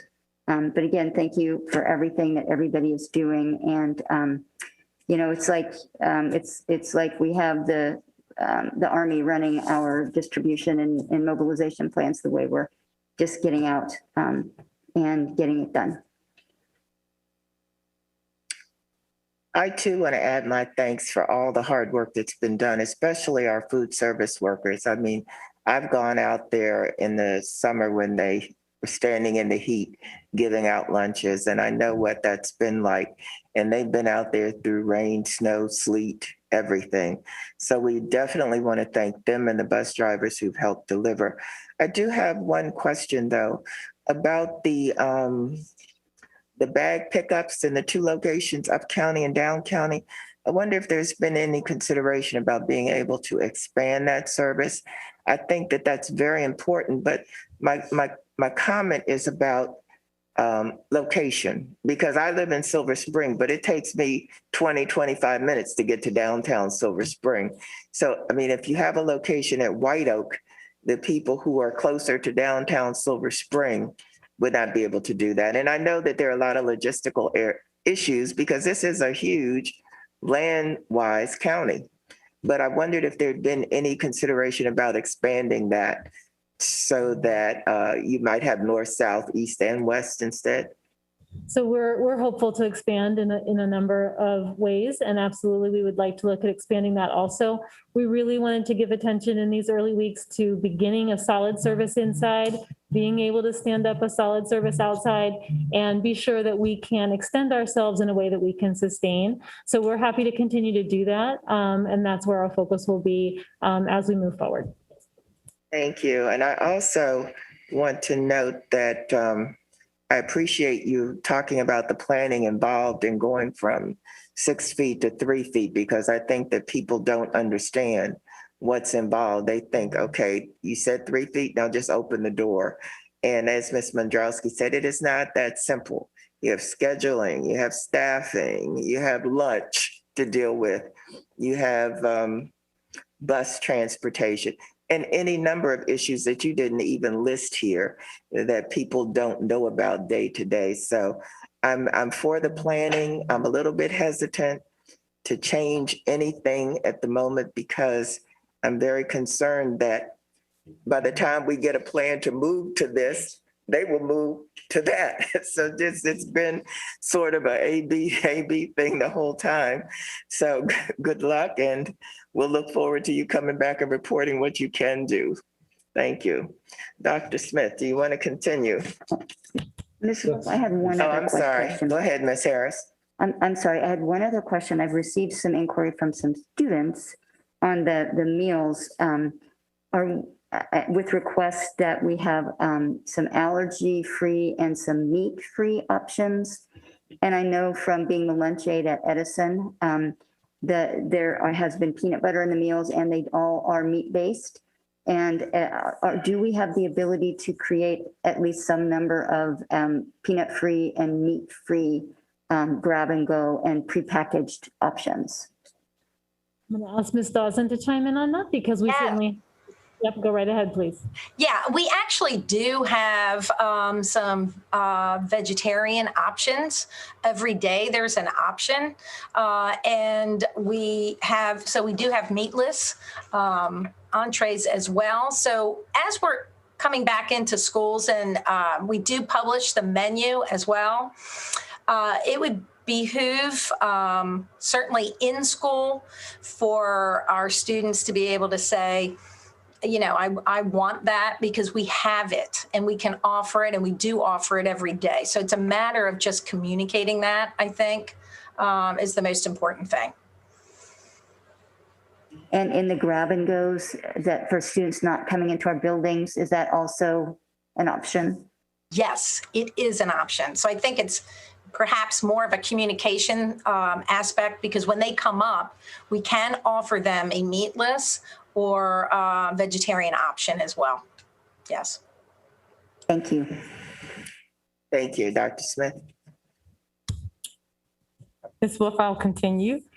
So at this time, we're going to transition to talk more about the March 15th return to returning to school for those students who we welcome back with open arms, and also talking about what the instruction looked like for those who made a decision to remain virtual.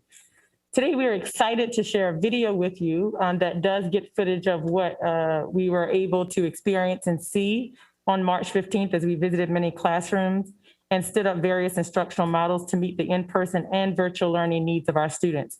While we were on the theme of being very flexible, I must say our principals and staff have done a tremendous job working through the students who are on their wait list, communicating with families, and actually working through the things that they're learning as they're implementing the instructional model to make improvements constantly. And so I just want to recognize that, because it's a new experience for everyone, but what we are not lacking are people's perseverance in this, because they have, again, become very creative and innovative in that. So we're going to watch a video today and hear from a couple of our elementary principals after we watch the video, who will highlight how they have continued their commitment to excellence for our students and their communities. I want to at this time take a moment to thank Ms. Tavinia Nelson, who is the principal at Strathmore Elementary School, and Dr. Bobby Jasper, the principal at Sequoia Elementary School, for their work and time and for just being here at our board meeting today. Again, I think they highlight two of many of our principals who have gone above and beyond with taking the knowledge that they know about their students and their school community and making the best of the experience for our students who have remained on virtual platform and those who have returned. So it's good to see you, and thank you again for being here, Tavinia and Dr. Jasper. So we will now go ahead and watch the video, and right after that, we'll turn it over to Ms. Nelson, who will begin the presentation. After nearly a year of virtual learning, many MCPS students are beginning a phased return to in-person learning.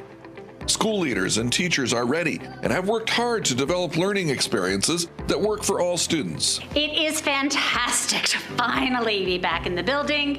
It is fantastic to see the students. I get to see all my friends and teachers and see what my classroom is like in person. I'm excited to be back in school. Students returning to in-person learning may experience three types of instruction: simultaneous instruction, direct instruction, support instruction. And students remaining remote will continue with a virtual-only learning experience. We have each of the instructional experiences happening. We have simultaneous learning going on, where we have students who are virtually learning, and then we have students here at school. They interact, they bring their Chromebooks. So during PE, for instance, I have students here doing the same game on a Chromebook as my friends at home, and we're all exercising and working together. Tired already? Come on, Amara. Can't be tired just because you're in your pajamas. Our pre-K through third grade students are experiencing direct instruction, where teachers are in the classroom doing what we normally would do with books, with writing. In the support experience, they have another educator in the classroom with the students as they're learning virtually with their teacher. The instructional experiences are interchangeable and can vary by class and by school. Students and teachers may transition between some or all of the experiences in the course of a day. I would just like to be in person all the time because it's just awesome. But spending some of the time on Zoom is still okay. So I begin my day and end my day with simultaneous instruction, and in the middle of my day is direct instruction. Now you can close your computer, take headsets off. It's a learning curve, the technology and how to navigate between simultaneous instruction and direct instruction, but the end goal is all for the students and for the instruction, and I feel like the end goal is absolutely worthwhile to provide the best education possible. Nice job, nice job, nice job. Along with reimagined teaching and no-touch high fives instead of pats on the back, students and teachers overcome other challenges too. The challenges are like I have to keep my mask on, I have to stay in my square, but it's worth it. In-person students and students who've opted for virtual learning will work together in new and engaging ways throughout the remainder of the school year.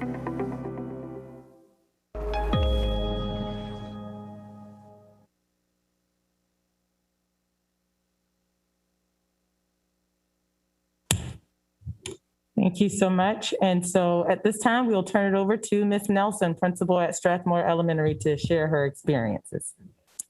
Thank you so much. And good afternoon to our board members, Dr. Smith and Dr. McKnight. My name is Tavina Nelson, and I am the principal at Strathmore Elementary, where we continue to dream big and work hard. Thank you so much for allowing Dr. Jasper and I to speak to just some of the work principals have replicated throughout MCPS, and more importantly, to the strengths of our leadership teams and staff. We cannot emphasize enough how rewarding it was to open our doors on March 15th and welcome our students home. Without a doubt, we know that our seamless opening was directly due to the collective consciousness of our staffs and support from our parents and MCPS community. Now, to be honest, navigating reentry was a challenging and sometimes stressful process. We all felt it and we all lived it. As principals, we had to first create transparent spaces to manage that stress so that we could focus on the work. Today, I would like to paint a picture of what that journey felt and looked like through the lens of staff and students, and then Dr. Jasper will dig deeper into some additional details.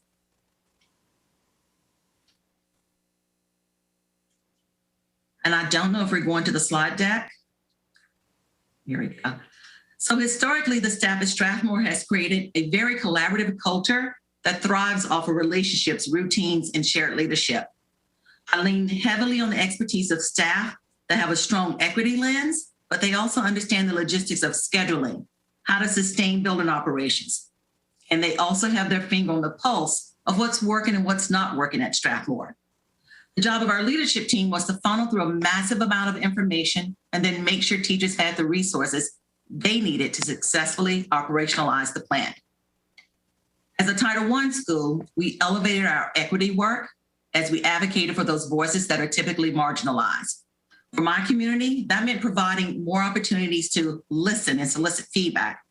It also meant that we need to translate a lot of complex forms into multiple languages so that all of our parents could access information and make informed decisions for their children.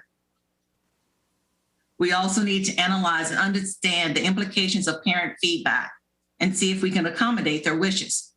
Now, for context, 75% of my community is remaining virtual. Of course, we would love to see all of our students return. However, while majority of the county is thankfully in the green, that's not our reality. In fact, as of today, Strathmore and many of our neighboring schools still remain in the red.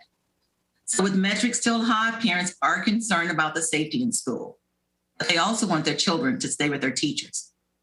So with this in mind, we focused on over-communicating our safety measures and leveraged our well-being team to provide targeted outreach. We also created a Be Like Buddy video for 2 reasons. First, we wanted to lighten the mood and provide a fun tutorial so students know what to expect when they get off the bus the first day. Secondly, we wanted to remind parents and our staff that Strathmore, the physical building, is still a safe place where students thrive and will make great memories. When it came to determining our instructional model, if numbers drive the selection, then naturally the support to virtual made sense. Ironically though, parents didn't question our decision because the majority have praised our virtual programs. Just this week, one of my parents shared that the teacher is the reason that online working has worked for his child, who happens to receive special education services. So instead of focusing on a model, we chose to focus on supporting teachers' agility to do what great teachers have always done, and that's customized delivery based on the needs of their students. And our teachers didn't disappoint. On day 1, as they navigated 2 worlds, they seamlessly shifted between virtual and simultaneous instruction. It was responsive and it was authentic. Now, the majority of our work continues to be navigating the various logistics. It is truly like trying to put a puzzle with 1,000 pieces together without a clear picture to guide the work. Now, putting those pieces together meant weekly check-ins with my front office staff, union representatives, building services, cafeteria manager, and our safety team to determine if our procedures were aligned to those CDC guidelines. But it also meant grappling with how to sustain our strong virtual co-teaching model. So we considered questions like, how do we accommodate the high numbers of ADA approvals? Can we accommodate staff with those compelling personal considerations? How do we minimize the number of staff in the building and still limit the number of students they interact with? And how do we protect collaborative planning and professional development times? With answers to those questions and many, many more, class pods and options for schedules were created with intentionality. During this process, we have noticed that every time one student moves from virtual to in-person, it changes the logistics. And many of my colleagues will tell you that daily supervision is an ongoing challenge for them. So at this point, we thought our puzzle looked pretty good, but we still needed to vet it through the teams that would actually live and breathe it every day. We also realized that we need to slow down the process and give our teams to grapple with the complexities that we had lived with for months. This was an all hands on deck project that consisted of teachers, interventionists, specialists, and paraeducators. And they knew that their job was to create a schedule that was safe, sustainable, and they need to ensure that instructional time was maximized between in-person and virtual learners. So their job was to experiment with technology to decide which tools best supported their instructional program. They needed to ensure that engagement and learning continued through those strong partnerships with our families. They also need to develop safety lessons and recess games that allow students to safely reconnect and have fun. Finally, we brought all those pieces together to ensure they fit and were aligned to our shared vision for staff and students. And the great news is it all paid off. So as students arrived on March 15th, we can tell that parents had sent them ready to learn, and they sent them knowing how to be safe. They greeted staff wearing their masks, giving those air hugs and air fives, and they safely followed Buddy's paw prints right into the building. Students were able to renew friendships, had fun during lunch and recess, safely laughing, playing, and just being kids. They were able to receive additional support from staff that already understood their instructional stories. They enjoyed discussing their learning with those in-person classmates they haven't seen in months. And they absolutely loved being back in school with their teachers. In fact, one student said that his favorite part of the day was watching his teacher compete during their dance battle, creating those memories. Dedicated bus drivers drove their routes, and they checked in at schools just to say that there were no students at the bus stop. Food services did a magnificent job packing meals to ensure that we had an easy distribution process. Building services jumped right in to make sure the building was cleaned throughout the day. And of course, at the end of the day, my staff left smiling and they were pleased with the job well done. It truly took a village, but students were happy and confident on day one. So as you can see, we had some of the same challenges and concerns as every school, but when we made the work about our students and focused on making this a seamless transition for them, we came together as a team and made the best decisions for our community. Thank you. And I'm going to turn it over to Dr. Jasper. Good afternoon, Dr. Smith, Dr. McKnight, and the Board of Education. I am Dr. Bobby Jasper, the principal of Sequoia. Sequoia Elementary School is a school with a strong history of a positive school culture that honors its teachers and staff, their expertise, and their voice. We have a high leverage, experienced instructional team with minimal or no turnover. As a result, our decision-making is a very mature process, and the work that led to our successful plan and our successful opening is a result of that longevity of staff, instructional leadership, and dedicated staff members. Our plan was teacher-driven.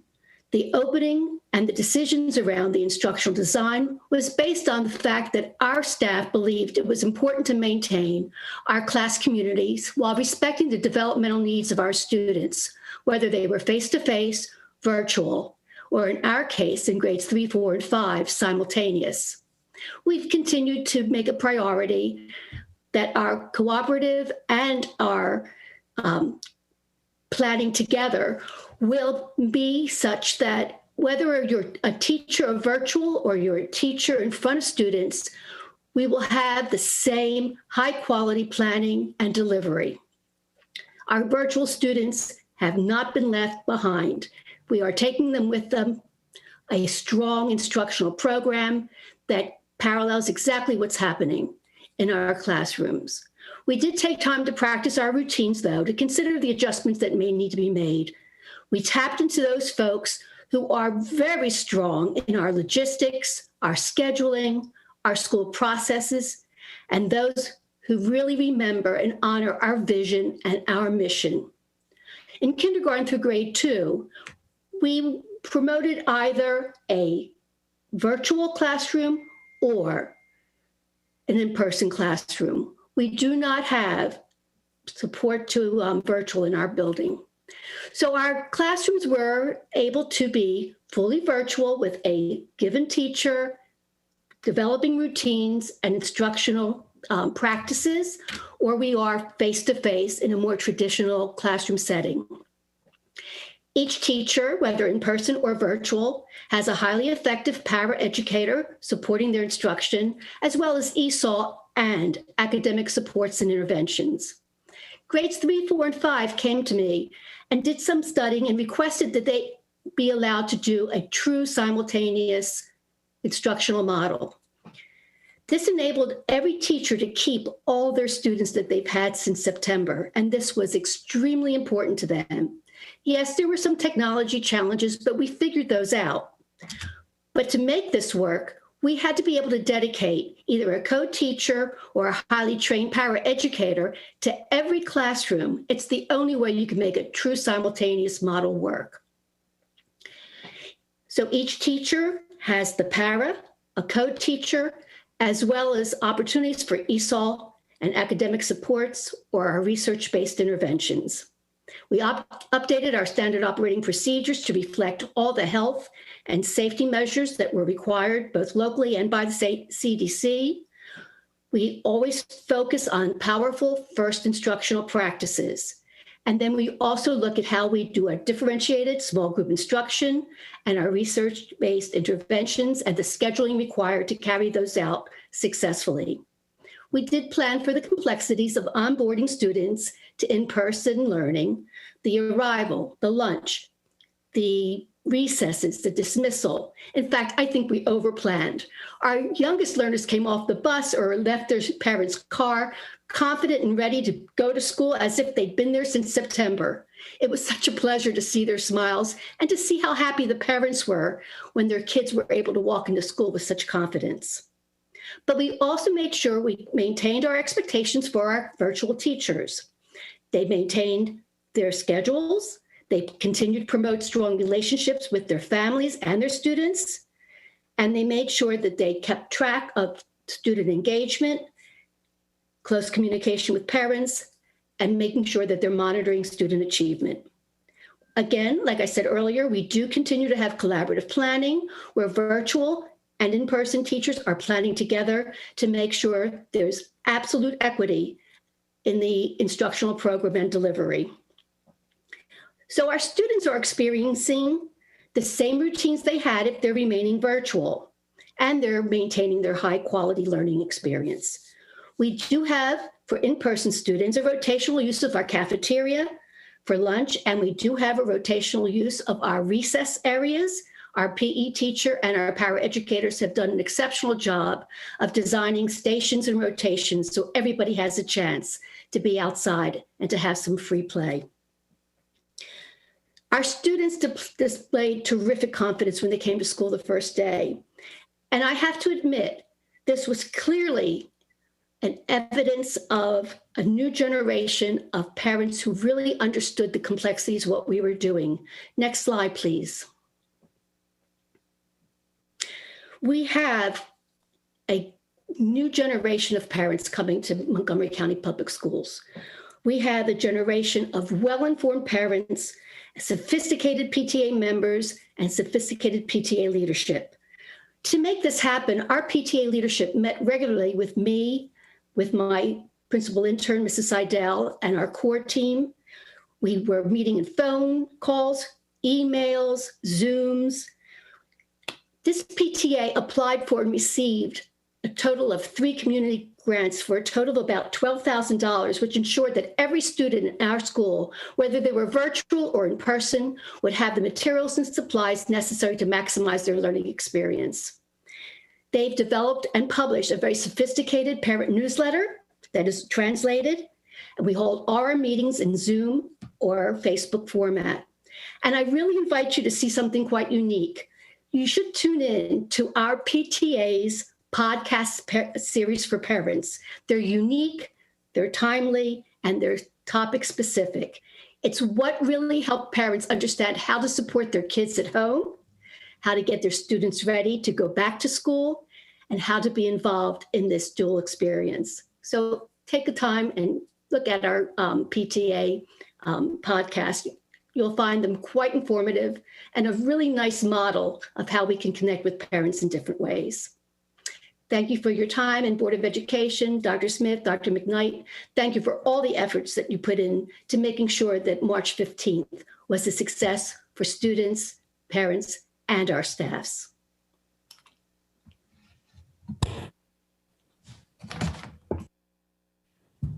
Thank you, Dr. Jasper and Ms. Nelson, for really giving us the true picture of the extensive planning and collaboration and coordination that you did to bring about the successes that you both very clearly articulated. And we know that it was not without a lot of work and thought to bring about the levels of success that your schools experienced. Next slide, please. The next section of this evening's presentation is really a review of the proposed accelerated phase-in that was initially presented on March the 11th at the business meeting. I will review the information and touch upon 2 points for decision-making purposes. The first one is the proposal for the accelerated phase-in, and the second is the proposed plan for immediately following spring break, given that we're beginning to phase in another 20,000 students in grades 4, 5, 6, and 12. As shared previously by our esteemed principals, Ms. Trevina Nelson and Dr. Bobby Jasper, the March 15, 2021 launch has been successful in terms of the operational and instructional elements of the plan.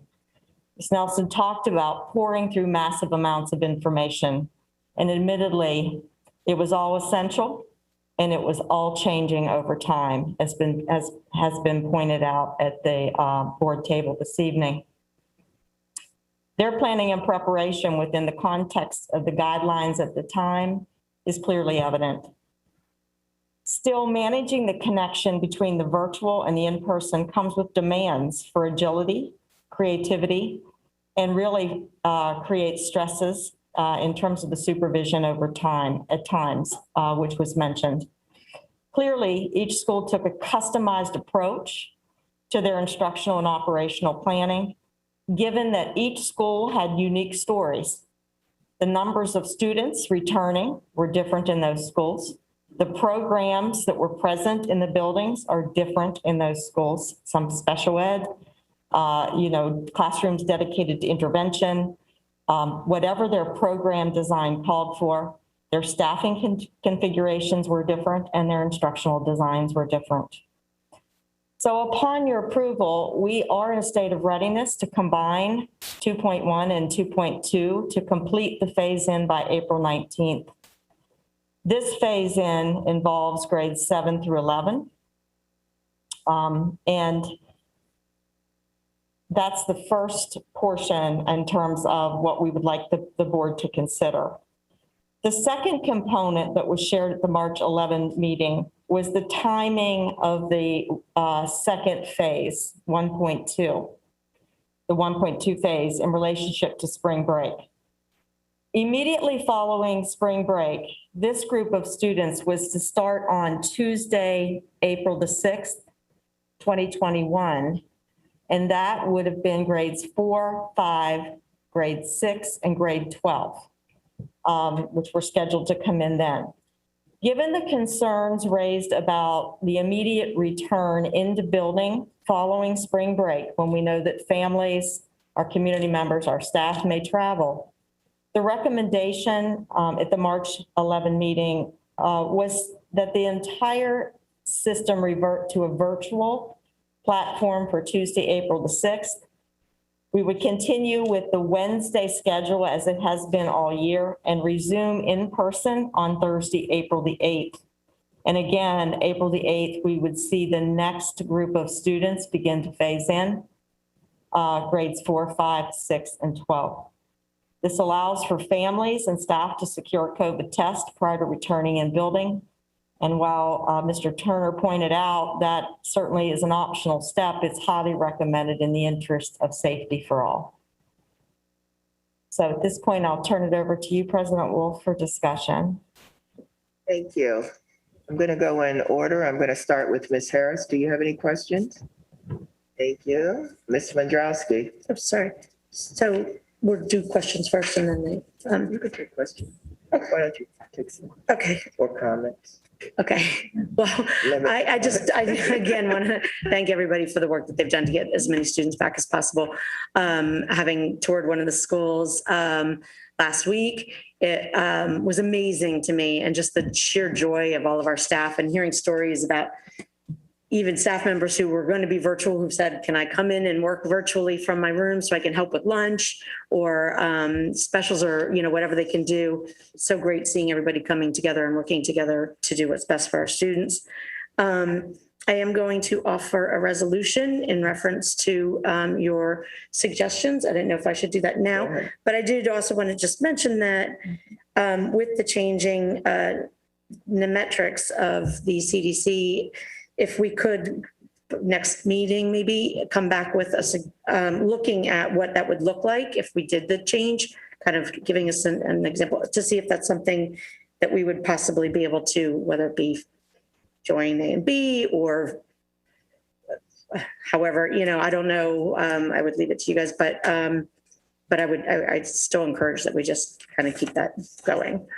So with that, I'm going to offer a resolution that given the improvement in health conditions in the county and the lessons learned from our March 15th, 2021 safe return of students to in-person learning, I move to number 1, adopt the superintendent of schools recommendation to designate April 6th, 2021 a virtual learning day for all students. And secondly, to collapse phases 2.1 grades 8, 9, and 11 and 2.2 grades 7 and 10, and begin the return of these students on April 19th, 2021, which is the first day of the 4th marking period. Is there a second? Second.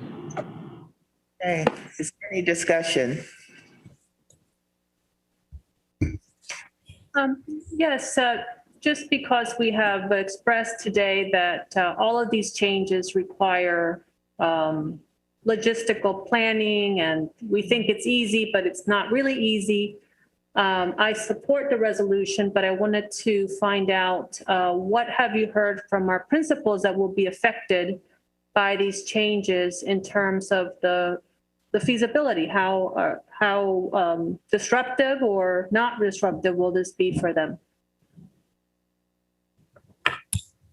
Ms. Silvestri, thank you for that question. I'll just start anecdotally by working with our principals who welcome many students back in on the 15th. From them, one of the challenges is those who have wait lists, how do they actually work through those wait lists? But the second part of what they actually have to work through is working with our teachers who have to remain on virtual, knowing that a part of their staff need to remain on virtual because of ADA accommodations or other situations. And so even as we think about bringing students in, one of the main questions the principals ask is, how are we going to be able to get the support as we bring more students in to be able to have the teachers who are available to come in and be able to teach in person. And so that definitely has been one part that we've heard that we have to continue to support them on and work through that. And some of the information we've brought up previously has also been just getting the staff to be able to do that. So those are definitely challenges that our principals have to work through as our guidance changes over time and how they meet those needs. So I'll start with that.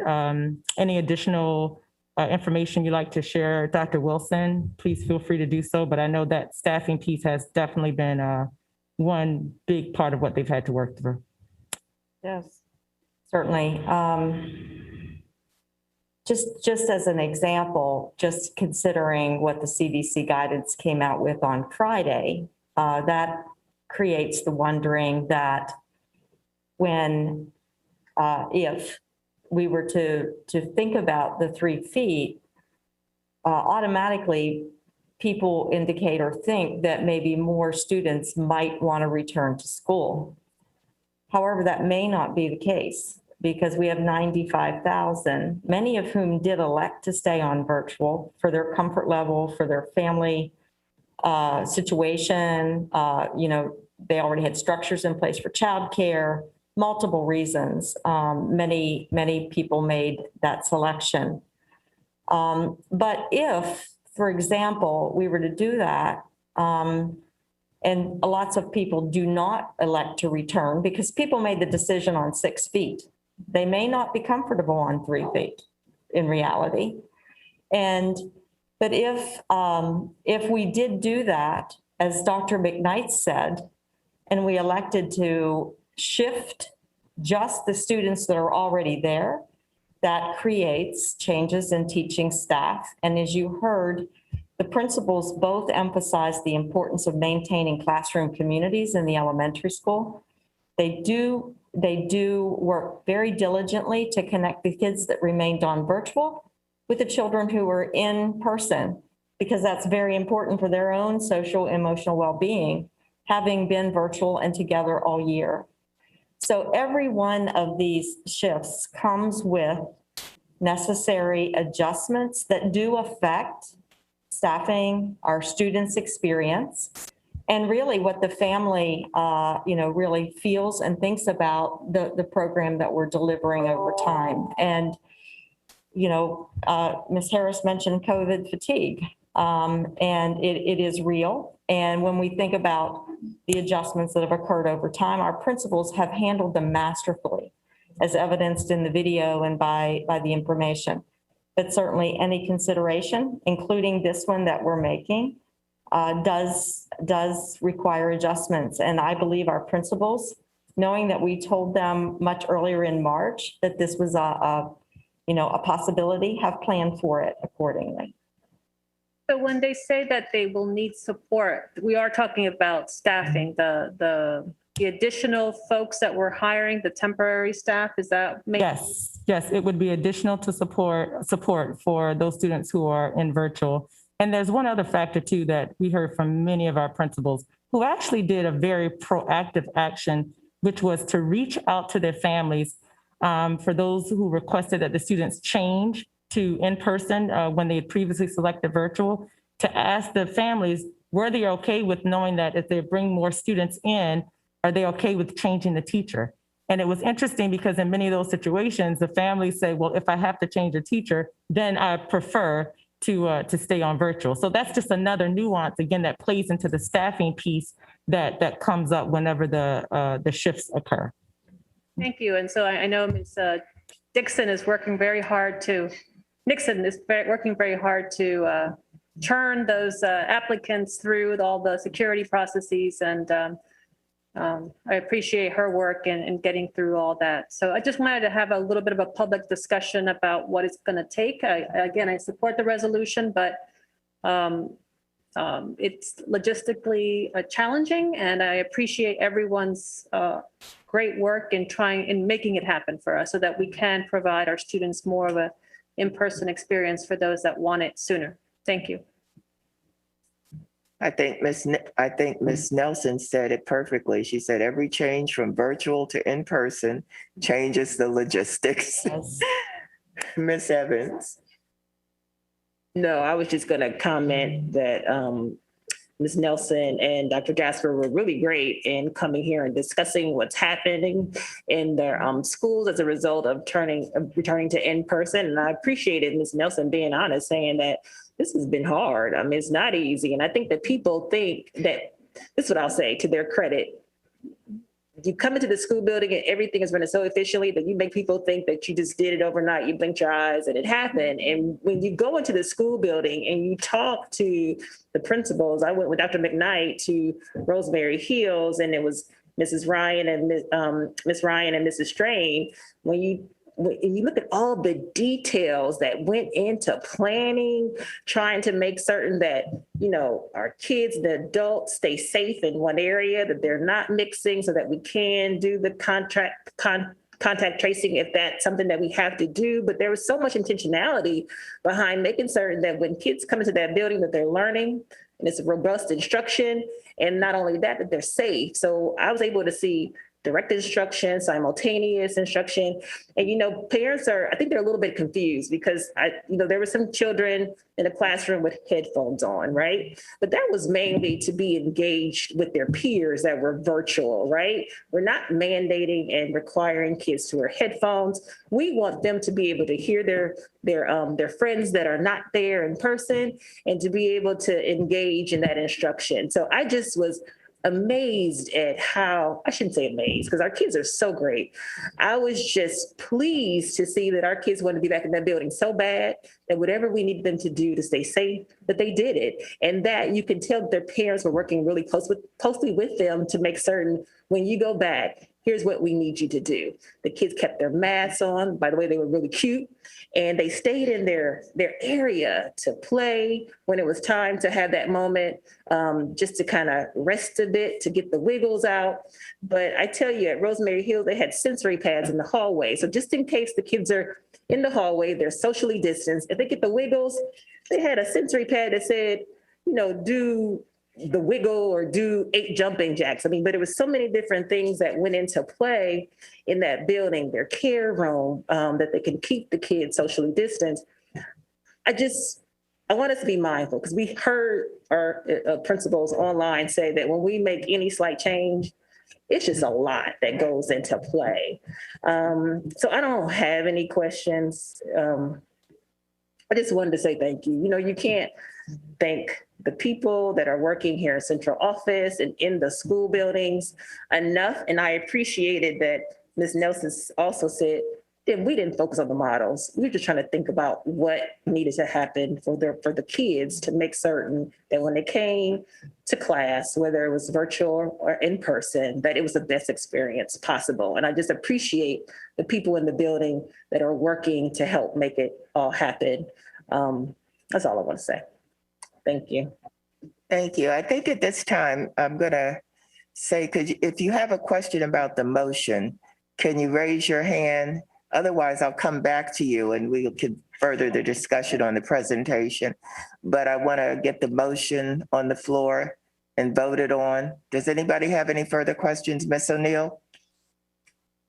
Just a point of clarification about the motion. You know, I know there is a big desire to accelerate even more and make changes, and Ms. Mondrowski alluded to that.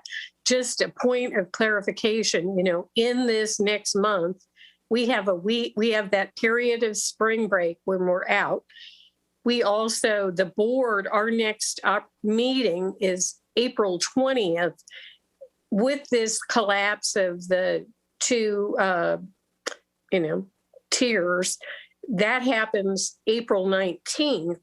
We won't really have the feedback. And I think Ms. Nelson summed it up, you know, putting together this plan in a school was like putting together a 1,000-piece puzzle without a picture to guide you. And any change over and above moving the tiers is going to be another 1,000-piece puzzle. Okay, are there any other questions on the motion?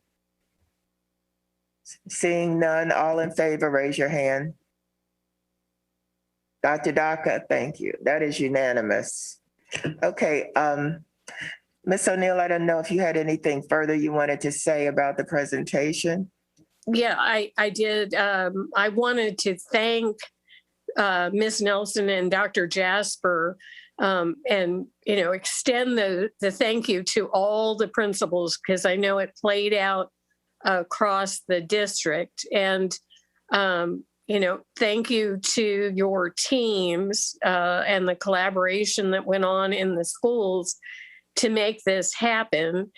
And on a personal note to Dr. Jasper, I've known her for a very long time, and I know she's much loved in the Sequoia community, and I know she's going to be retiring, which greatly disappoints me. And I know that for you and others who will be leaving us, this has been an unusual, unbelievable experience. And but mostly I want to thank all of your team for pulling this off. I did have one question, though, backing up on, we've passed the motion. Are we going to communicate to families that if they have traveled out of the area, they should use that time, those 2 days, to get tested or to have their children tested?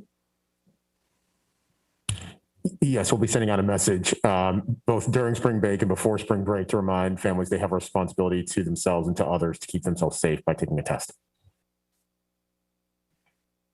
Thank you. Dr. Daka. Yes, I want to thank the principals for their presentations. It was a delight to meet Ms. Nelson, although it's virtual, how she talked about customizing the delivery and about the happiness of the students seeing each other and being back with their teachers. And as was said already, the planning is incredible, because even during the old days for regular school, there was a lot of planning that went on there. So this is really way up and above that. And Ms. Nelson's community is familiar with me, because I was principal at Argyle and the Strathmore students came to Argyle. So I know the community, and I know that they're wonderful to work with. When we had homework nights, boy, they all came for that, even though we were just talking about how to do the homework and how to make sure that students had a place to work all the time. And I'm going to add to what Ms. O'Neill said about Dr. Jaspers. I've known her. I knew her before she became a principal, and I know they're going to miss her. And she has been a wonderful principal there. And she wanted to make sure that they maintained the quality of instruction for both the virtual students and the students coming back. And that she wanted to make sure that the co-teaching continued, and the para educators and teachers were all continuing to work together, because that's really very important. So thank you for both of you for the work that you've done. Mr. Asante. I think I want to echo that and thank Dr. Jasper and Ms. Nelson too for the work that they're doing, and just for the work that all principals are doing. It's great to hear that all of this is going so well. And I had a quick question for them about the staggered arrival and departures, and just how their experiences with that and how that's operating at school, getting students in and out of the building. That's been very easy, because we did practice the routines. I know at the elementary school, every one of us has some sort of symbol. Where the stallions, I have horseshoes every 6 feet, and they're different colors given the different grade levels. Coming into the building, getting their hand sanitizer, their mask if they need one, picking up their breakfast. It's been seamless.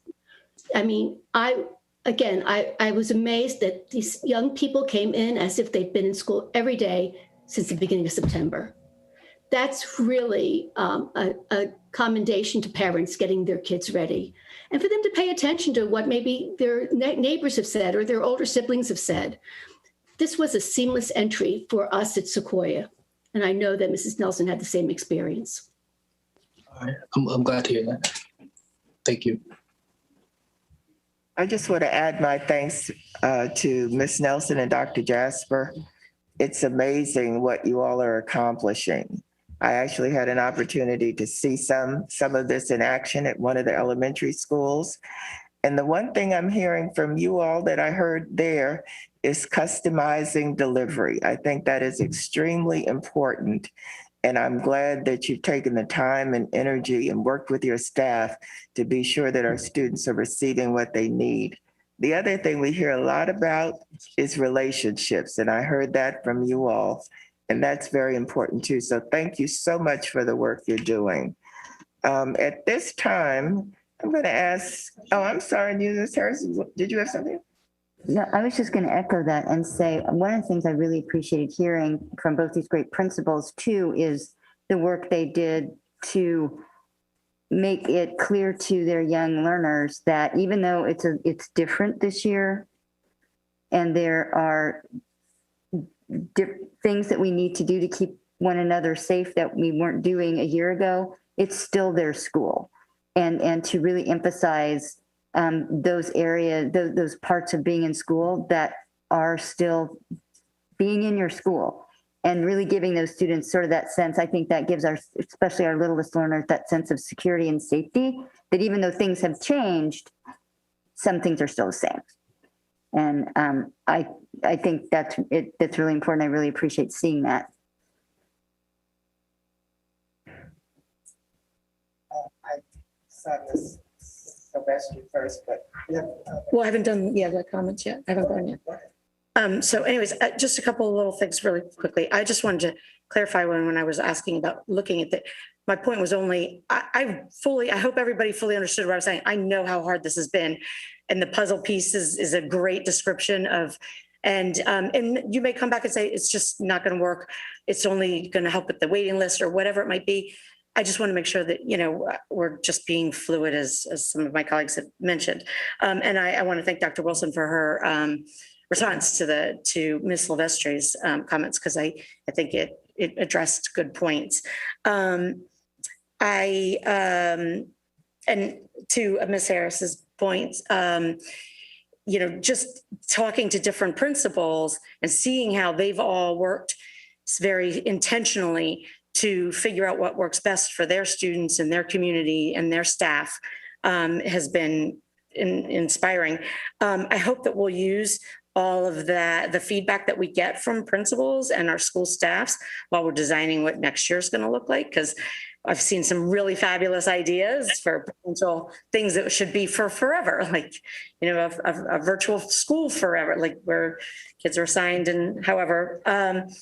So just, I think there's some ideas, and I think that, taking what they're sharing with us, what their experiences have been, will be huge. I have one more comment and then one question. Adding to Ms. Harris's comments about the arts and theater, I hope that we'll also kind of look at ways that maybe we could use outside space for clubs and stuff like that. I don't know what, I would imagine activity buses are going to be remarkably challenging as we go forward. I don't know if that's even a possibility, but, or if it all has to be done through, if you have your own transportation. But I just know there's a lot of kids who, for them, school is more than just the academics part. My question is really about the contact tracing and hearing concerns from people as we've received, or not really so much even a little bit the contact tracing, but more the testing. And when that's going to go into full blown, and if there's even one child, whether it's through athletics or through who knows how, will we be doing testing like of the classroom, or would we increase potentially in the random testing in a school based on known cases? Is that something that we're looking at or talked about, or is it, just for the public's fear level of knowing that we are taking it seriously if there's a case, even if it's not necessarily an outbreak? Sure. So there are three parts to this. There is the kind of surveillance pool testing, which will be rolling out beginning likely at the end of this week, and then starting after spring break. Again, it's more robust schools. And that's essentially every student in a class is not assigned by name. They swab their nose and they put it in a tube, and then they can tell if the class itself has tested positive for COVID-19, and then we can identify the individual student. So that gives us a sense of the class and the school building as a whole, but not individually. We have a different process if a student tests positive brings in to say, I've tested positive, that's when contact tracing really kicks in, and we can say, who has the student been in contact with based on the close contact rules around 6 feet and those components designed by DHHS. So that lets us know if the athlete has been in a building with other students or staff members within close contact, and if so, then they quarantine. What we don't do is necessarily ask everyone who's been quarantined to go take a test. They don't have to do that. They can go through a different process. You quarantine out of that process. But what we do say is that if you believe that you might be positive or in being close contact, please do go take a test. The county offers free tests at sites across the county. They're always available. Please just go take a symptomatic test. You can find out the data and then share it with us so that we can keep our schools safe. And I'll turn to Ms. McGuire if she has anything else to add. No, I think that really, again, as Mr. Turner said, the testing is intended to be one additional piece of information that we will learn from. And it's an important element of our strategy, but it's not the only way that we are providing that health monitoring. And the reporting of individuals, our work with individuals around the contacts, our work with the county health services, that's really where we are able to provide that very immediate understanding of contacts and how people need to quarantine perhaps in that moment. The testing does not, it doesn't limit our ability to do that. They, again, are multiple strategies that work together. Right. No, I appreciate that. I think I was thinking more in terms of the asymptomatic, like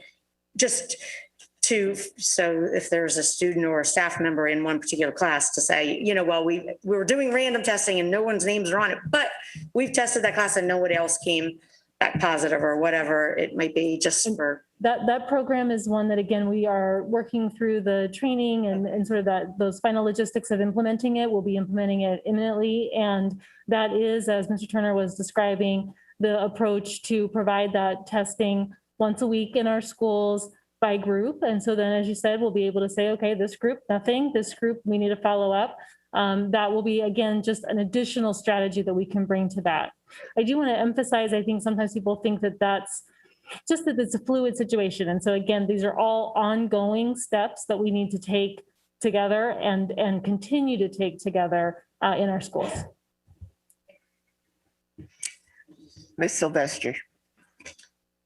Just out of curiosity, I want to ask Dr. Jasper, what % of your student population remained virtual? I know that it was 70% at the other school, but just. No, we have about 40% of our children have returned. About 60% are remaining virtual for now.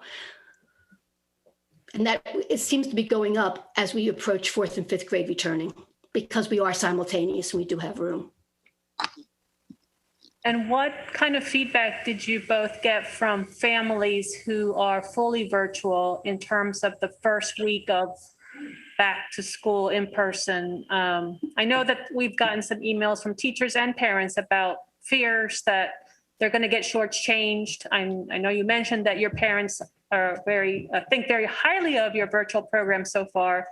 But any feedback that you've gotten from families about the quality of virtual instruction during this transition?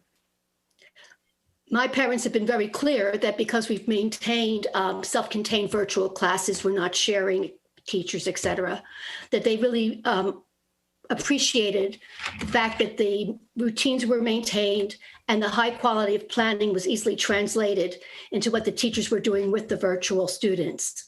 We have had no separation in terms of a lack of intensity or high expectations for our virtual students. My parents continue to be pleased with the virtual program. I would say the same thing as Dr. Jasper. Our parents have definitely shared that they are pleased that the virtual learning expectations and rigor has continued.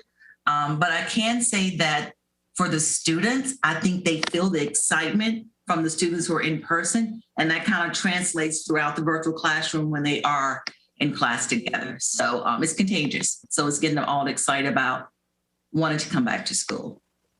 Great, thank you, I appreciate it. And I just wanted to say, when we do put out communication about testing, Mr. Turner, if we could share that information about where testing is available. I have a kid in college that just went back after her spring break and had to get a PCR test. And the provider told us 3 days, and it was back within less than 24 hours. So I think that's it. They're cranking them out, and we want to encourage our community to get tested if they are in fact traveling during spring break. Thank you. Dr. Daka? Yes, I just wanted to take a brief comment here about the Dr. Jasper's parents and the podcast. I think that really is very remarkable. Thank you for sharing that with us. I think at this time, this is a good place to take a break.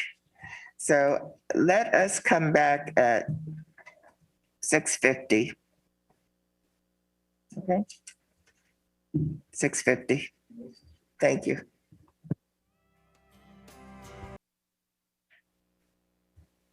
Thank you. We're back. Dr. Smith, would you like to continue? Yes, we're ready to give another update tonight on the SAT and Advanced Placement Administration. And so I will turn this over to Ms. Hazel, Associate Superintendent, and Mr. Murphy, Director.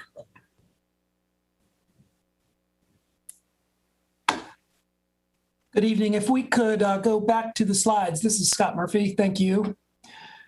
Good evening. I'll go ahead and begin sharing where we are with planning for two important sets of college readiness exams, the SAT and AP. First, regarding the SAT, next slide, please. Since September, we've been administering the SAT at several MCPS sites during the College Board National Administrations on Saturdays. So far this school year, approximately 8,700 SAT tests have been given in MCPS, mostly seniors who did not have the opportunity last spring when the pandemic first hit. For current grade 11 students, we are moving ahead with plans for the SAT school day on Tuesday, April 13th, which we offer each year at no cost to all juniors during the school day. This will be available to any grade 11 student, regardless of their status for in-person return. Because these dates are set by the College Board and we will have large numbers of students participating, Tuesday, April 13th will be a virtual asynchronous learning day for high school classes. Also, a note about the PSAT for grade 10 students, which is offered in April during the same time period. This PSAT specifically for grade 10 will be postponed until October when these students are juniors and will be offered at no cost. I also want to point out that for current grade 11, interested in qualifying for the National Merit Scholarship Program, the SATs that are being offered this spring may count in lieu of the PSAT for national merit purposes. Next slide, please. AP testing this year is a bit more complicated. We expect to give over 45,000 exams across our high schools, with multiple testing options now being offered by the College Board as a result of the pandemic. There are 3 testing windows of available dates, the usual, the first week of May, and then 2 additional testing windows, late May and early June. There are also 3 formats that are being offered by the College Board this year: traditional in-person paper pencil, in-person digital testing at school, and at-home digital testing. The available options differ depending on the testing date and the exam format. The next slide provides an overview of the different options spread across 3 windows with a mix of in-person, at-home, digital, or paper pencil. So with the 45,000 exams and many high schools being at or near capacity for in-person instruction, we have been meeting with stakeholders to ensure that there's access for students, but also consider the operational safety health measures needed to successfully administer these exams in a consistent, equitable way. Next slide. That has led us to an approach that leverages the digital at-home exams when available to accommodate physical distancing, support operational needs during reopening, and build on lessons learned last year. Next slide. As a result, the at-home digital option is planned to be the default exam format when it is available. The College Board has fully validated and secured this option and will ensure complete access to earn college credit like a traditional paper pencil exam. In many cases, students will be able to choose from 2 available testing dates. Some exams, such as specific world languages and music, are required in person, so schools will be making arrangements for those specific exams. In addition, for students with accommodations or special circumstances, arrangements can be made for in-person testing at the local school. Schools will also be working on specific arrangements for seniors if there are conflicts with graduation. Tomorrow, we will begin sending out comprehensive information that summarizes these available options and what next steps students can take to confirm their testing date, the format, and prepare for test day. Additional communications and support will be provided over the next several weeks as we approach the AP testing windows. That concludes my portion about AP exams and the SAT. I'm going to turn it over to Ms. Hazel to discuss plans for summer school programs this summer. Mr. Murphy, if I could interrupt for a second. I just want to share a little fact with the board and especially with our community. We often yearn for the good old days. And Mr. Murphy just said over 45,000 tests will be given this spring. I just happened to have this in my iPad and I knew I had it. In the year 2000, Montgomery County Public Schools had 130,689 students and gave 7,167 AP tests. 7,167 to 130,000 out of 130,000 students. This year it'll be more than 45,000 for about 161,000 students. If you figure out the ratio, it's not hard to tell what's happening with our students today. So Mr. Murphy, to you and the entire team across all schools, across your department, everywhere, thank you for incredible work on behalf of our students.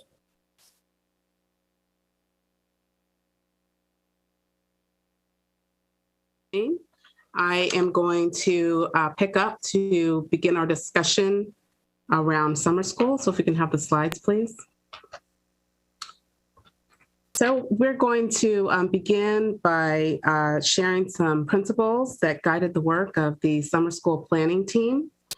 The main focus of summer school for this school year will be on recovery and specifically the unlearned content, particularly in literacy and mathematics. Summer school will be available to all of our students. However, we are asking schools to make an intentional effort to use data to invite students to the summer program and really think about individual student needs. We want to take a moment to thank the board members for allowing summer school to proceed at no cost to students. Again, the school year, we know that our families will really appreciate that added benefit. And while we are focused on academics in summer school, particularly mathematics and literacy in elementary and middle school, we do encourage our schools to have local enrichment programs and to really focus on social and emotional well-being. Next slide, please.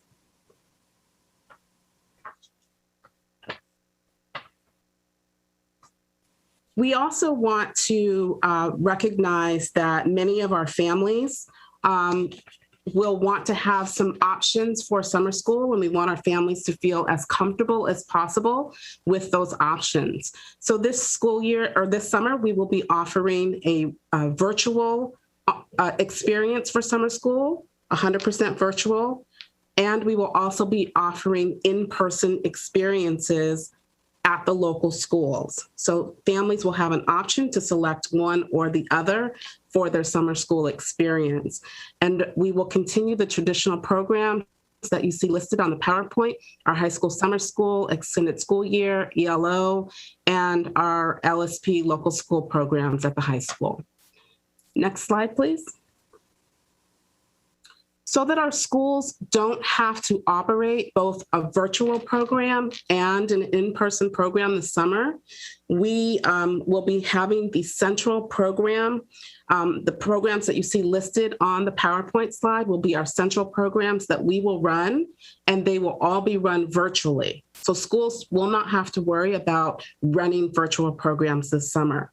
So our central programs that will run virtually will be our high school summer school. We will have a virtual summer school K-8 that will focus on mathematics, literacy, and select electives and specials. We will have a virtual extended school year for all of our levels. ELO will be available to our elementary and middle schools that are Title I schools. That will be virtual, along with Summer Up for selected elementary and middle schools and special programs. Next slide, please. In addition to what we are offering virtual, the local schools will offer the same programs in person. So our elementary and our middle school local schools will provide the mathematics and literacy, same curriculum, but they're delivering it face-to-face, select specials and electives. And then our schools will also provide that face-to-face, ELO, Summer Up, and our high school programs. Next slide, please.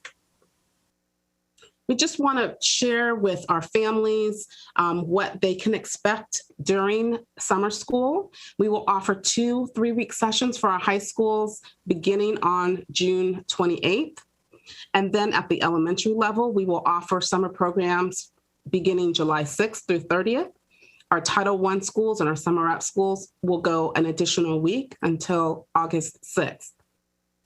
At the local school, again, face-to-face instruction, and we anticipate smaller class sizes for students.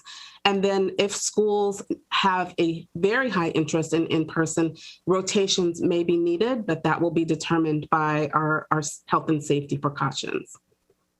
We will also offer summer school 5 days a week for 4 to 4.5 hours, and we'll provide transportation and meals. Next slide, please. And finally, this is just a timeline. I'm not going to go through all of the events of the timeline, but just to highlight a few, we will have our teachers be able to apply for for a summer job through Careers on April 19th.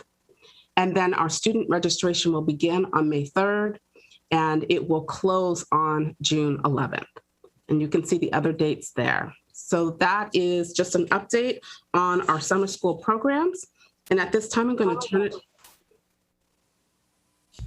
Someone have a question? Oh, okay. I'm going to turn it over to the next slide, please, to Mr. Sullivan for athletics. Thank you. Thank you, Mrs. Hazel. Good evening, Dr. Smith, Dr. McKnight, members of the board. I'm excited to provide some updates from MCPS Athletics as we are into 4 weeks of participation and a successful start to the fall season.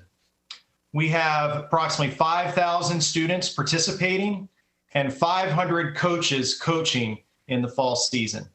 I want to begin by thanking our COVID-19 task force for MCPS Athletics for their planning and preparation, the countless hours in the past, and we continue to plan it with the ever-changing guidance to make sure our program is operating under the latest national, state, and county guidelines. I also want to thank our student athletes, coaches, and leaders for all of their efforts. It's been great to see the plan be implemented. And we also appreciate all of the other people that have stepped up to assist us, our departments such as communications, transportation, materials management, facilities, our security, and our SROs who have just collectively assisted with us getting up and running. We did have our opening games last weekend. We've taken a strategic incremental approach to our activities and worked our way up to the full competition. And along the way, we've had approval from DHHS as well as Emergency Management and Homeland Security with waivers. We applied for and were approved for gathering limit waivers to allow the full complement of our team rosters to participate. So we're appreciative of that. To allow all of our students and coaches to participate in games. All of our fall sports are moving forward with full activities and competition. So we're excited about that here as we finish out this week and when we get back from spring break to finish the fall season. And we appreciate the support of our health agencies and the county council as well. The NFHS network. We are streaming all of our stadium and gym events live on the network. You can watch it from your phone, your device, stream to your TV. So we're working hard to make sure all of those cameras are ready to go. So as we speak right now, you can watch multiple events right now on the network live. And then a reminder, after 72 hours, everything is free. Spectators, I wanted to give an update on spectators. We continue to work closely with DHHS and Emergency Management Homeland Security regarding all of our operations. We have submitted a letter of approval for spectators with several options for consideration if we're allowed to proceed. So when we get further guidance, we will work here with MCPS as well as through the task force to provide those updates. And we do provide updates, our weekly flow of communication as our task force meets Wednesday. We meet with our athletic specialists, who are ADs in the schools, and our sport leaders Thursday into Friday morning. And then we release our communication on Fridays for the week ahead. So that is our communication flow. In addition to the fall season, things are moving quickly. The spring season, our registration opened yesterday through ParentView. And a reminder that physical information is on our website, including clinics and the Care for Kids program information with Montgomery County for students and families that need assistance with their sports physical. And so that season will start April 17th and go through June 19th.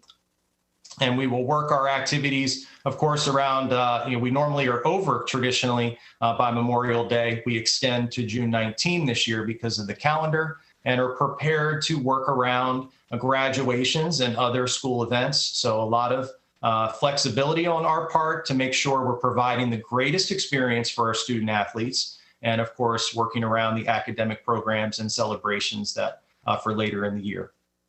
And we're also working through our winter engagement opportunities for some sports that were not able to compete earlier this year, and we'll provide more information following spring break.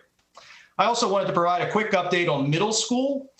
We have provided a framework for middle school engagement starting April 20th through May 27th. And there's a virtual option in there to provide schools with a framework depending on staff availability and student interests to be able to provide those programs and work with our activity buses and providing some in-person opportunities if that opportunity arises later in April and into May.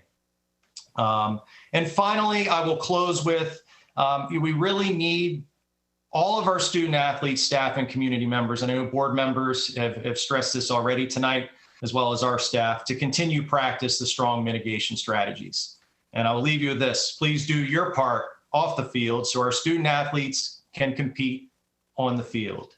So at this time, I will turn things over to Mr. James Koutsos to continue the presentation. Thank you so much, Dr. Sullivan. Good evening, Board of Education members. Dr. Smith, Dr. McKnight. I'm here to provide some graduation updates and wanted to reference that back in January, we shared with our MCPS community our graduation planning that involved a primary plan, Plan A, which would be our traditional graduations, our traditional venues, and two contingency plans, Plan B, which would involve graduations occurring at our home high school stadiums, and Plan C, which would be a virtual graduation as we did with the class of 2020. Subsequent to that, we provided updates at the March 11 board meeting and shared some community engagement strategies, talking with parent groups and student groups to get their input on our three plans. And based on that conversation with our community stakeholders, the current indoor and outdoor gathering limits across the DC, Maryland region, and the need for dedicated time and effort for schools and for central offices to focus on event planning, we come to you this evening to recommend that MCPS move to our Plan B graduation contingency at this time. We would be working with each of our schools to ensure that they have the necessary and equitable resources available to them as they plan for this Plan B contingency, and that Gaithersburg High School remains a site that we can access and utilize if there is some challenge or issue that occurs at one of our other school sites. This concludes this portion of our presentation, and would like to turn it back over to Ms. Wolf as we're prepared to respond to any questions you may have. Okay, let me take questions starting with our board members on Zoom first, starting with Dr. Daka. No, thank you for the report. No question. Ms. O'Neill. Yes. So Dr. Sullivan, if I heard you correctly, you've applied for waiver or guidance on spectators, because I know many parents, well, almost all parents are disappointed that they can't physically be at the events, but particularly our senior parents, who this is their last season for their high school athletes. So do we have any timing on that? We are hoping to have an answer this week. We understand the time is of the essence. And as you stated, we know our senior parents are a priority. And what we did with our request is request a series of tiers. So starting with our senior parents with home and or home and away events, and then student athletes, home and or home and away events. So there's 4 potential options there depending on gathering limits and how that would unfold. So we'll continue to work within those guidelines, and we'll provide those updates as we get more information. Mr. Asante. Yes, I had 2 quick questions. The first question is for Dr. Sullivan about the streaming service. I've gotten some messages and comments from students about, I know you touched on this a little bit, but about having to pay for it, but I guess you just mentioned that you could watch it for free later. So could you speak more about that? Sure thing. So the service is similar to like a Netflix or a Hulu subscription. It's $10.99 for a month. And you get all of the games, not just here in Montgomery County, but on the network that you can stream. And so that is to watch the games live, and that's the subscription. But after 72 hours, all of the games are on demand, if you will. So you can just stream them and watch them at a later time for no charge. Going back to Mrs. O'Neill's question, we do not envision charging any admission when spectators if we are allowed to bring spectators back. So we certainly recognize that, and the service is a benefit to that. But that is what we have advertised at this time. And we are not charging any more than the required amount for that service. All right, thank you. And then my second question, I guess, was about summer schools, and just looking forward to that about staffing for summer schools. I know that, this has been a difficult year for teachers. I'm wondering if there are any contingencies in place just in case you don't have a large number of teachers who want to maybe staff these summer schools, but you have a large number of students who want to go through the program because they want to catch up or, want to recover that education. Well, I'll start, and Mr. Murphy can certainly add to it. Every year we have a very large number of teachers who are interested in summer employment. So we certainly think that we will have that interest. We have to kind of gauge whether or not they will be more interested in returning to the building or doing it virtually. I suspect we'll have a large number in both categories, but I think we're still doing that work to figure it out. But that is a part of the next steps of our work. Mr. Murphy, do you want to add to that? Nothing much to add, just to the timeline you saw. We're going to begin the hiring process soon. We did have similar concerns last summer, but we're really pleasantly surprised with the workforce that we had last summer. But yeah, this will require a very large workforce of teachers, of support staff. And so we are going to get started early and do our best to make sure that we have all the staffing we need to run those summer programs. That's it. Thank you. Ms. Harris. Yes, thank you. I have a few specific questions. First of all, looking at the SAT and update, you mentioned that we're making some scheduling changes at the high school level so that all juniors can take the SAT on April 13th with April 27th as a makeup. Are we doing anything to make that opportunity also available to seniors who may not otherwise have had an opportunity to take a SAT yet, because when they were scheduled for last spring, of course, those were canceled, and it's been difficult for some this year to find those opportunities? We certainly can do that for any senior who has not yet accessed the SAT and needs to. So would we simply let seniors know that they should contact their testing administrator at their school to let them know that they would like to take the SAT when the juniors take it? Yep, that would be one of those case-by-case things that can happen at the local school. We'll include that in the communications to make sure it's clear for the seniors.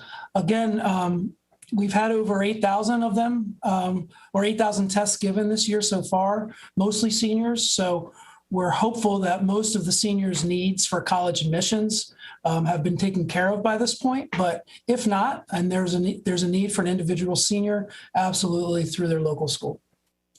Thank you. And I have a question about the AP exam. So I very tiered approach here, and I understand there's a lot of logistics going on, and I'm sure everybody is appreciating all the effort that's going into scheduling the AP exams and making sure students are getting the information they need. I'm hearing from a lot of seniors, or not just seniors, but students in AP classes who've had prior experience of AP classes, that they don't feel as prepared in their AP content area this year as they have in past years. Are we doing anything at the school level to provide opportunities for students to have organized study opportunities or prep sessions, given sort of this pandemic year where means some of our students did well virtually and feel like they have mastered their content, but certainly not all. Yeah, those concerns are real. Given the year that we've had, there's a multiple pronged way that we're helping those students get ready. One is through Saturday school. There are sessions being offered right now on Saturdays. After spring break will be those school level supports that you mentioned. It's routine in many of our schools already to offer Saturdays groups to prepare for AP exams. That will continue. We're providing resources to help schools do that. College Board is also having live review in late April, as well as recorded videos on what's called the AP Daily. On the digital testing, one of the things that will happen right after spring break is for MCPS issued devices, we will automatically install the application that's needed for the AP exam. And that will then allow students the opportunity to practice the question types, practice the test format, practice what do I need to do to log in that morning of the test, and hopefully feel ready for the testing experience. So all of this is good. How do we have centralized messaging that's translated that we're sharing with our students? So we make sure that every student is aware of the opportunities here. And also, what about students who are not using an MCPS issued device? So yes, communications will start tomorrow following this meeting this evening and translated. For those who wish to use their own personal device, we will also be sharing instructions about how to download the application that's needed for testing, and do the same kinds of preparations that I just mentioned if it's an MCPS issued device. Basically, the College Board is provisioning a digital testing application. We're installing it automatically on MCPS devices, and there'll be instructions for how to do it on personal devices. Okay, thank you. And another question, so looking at summer school, and a lot of elaborate plans. I know we're going to be really focusing on the summer instruction soon, and the work is starting here in Central Office already. will we, and I know you said there's going to be a virtual only centrally managed kind of summer school programming, and then also programming at the individual schools if students want in-person instruction. Will any student that wants in-person instruction be able to receive it at their home school or in their cluster? Or is that dependent on geography? Is it some classes will be in some schools and not every school? Our goal is to have local summer school at every school. That's our goal at this time. Mhm. And are we doing anything to capture, to inquire of, so I think we're doing, you mentioned there's a real emphasis on outreach from the schools to students who will need learning recovery, makeup classes over the summer. But are we doing anything to tap into student interest and demand separately? I know counselors have a big job. Somebody might fall through the cracks, but also we may have students who may not necessarily be in the recovery group, but would like to take advantage of the opportunity for summer learning. Are we doing something to get student interest so that we make sure that we're offering the classes that students want or need instead of just assuming what they need? I'll jump in here. That's part of the design here with the programs that will be offered in the local schools. Last summer, there was a lot of programming that was exactly that, built on student interests, built on the local programs that already exist in the school, based on the teachers that historically offer an engaging program. All of that will continue and be available again. But the academic focus, particularly on math and literacy, is more intentional this year based on where we are, based on the year we've had. But absolutely, in the program development of the local schools, in each of those programs that Ms. Hazel mentioned, our goal is to have them everywhere. That really, it's the school matching up the unique programs that they have locally, the student interest that is there locally, and aligning the summer program to that. But is there a kind of a centralized approach to ensuring we are reaching out to students and asking that question? What classes do you want? What classes do you need? So that we can make sure that every student is aware of the opportunities and has the opportunity to take classes that not just the counselor tells them they should take, but perhaps that they individually would like to take, even if maybe it's not being offered in their location. So I know if individual schools could be reaching out, but is there a sort of a centralized approach to make sure we truly are getting to every student? Yeah, I think one of our really important goals here is to allow some of that local program development based on the student interest in a local school community, but also ensure that there is equity across the board and that there are robust options in every single school that are matched to student interest. And that's one thing that we will be monitoring and making sure of. And at the same time, if there is a course that a student is interested in another school, like last summer, we would allow access to that if it's of particular interest. Right now, we don't have plans to do a district-wide survey of summer course offerings. But again, for the elective pieces, that's really more driven by student interest at the local level. I also wanted to mention that for high school, pretty much any course that would be needed for a high school graduation requirement will be offered for either repeat or original credit. Okay, thank you. And finally, I did want to thank Dr. Sullivan and the athletics folks for the work around letting our student athletes play. I want to thank Mrs. O'Neill too for raising the issue about spectators, especially senior parents. I'm one of those. And I'm hoping that I will get to see my son play at least one soccer game this season, but I know it's been a lot of work. And I really want to echo your appreciation for the athletes who are coming out, the coaches that are coaching them. And I just have been on site a little bit when athletic practices have been happening at a couple schools, and everybody's just so happy And I think after this year, it's really, we should celebrate anything that we're doing that's making people really happy.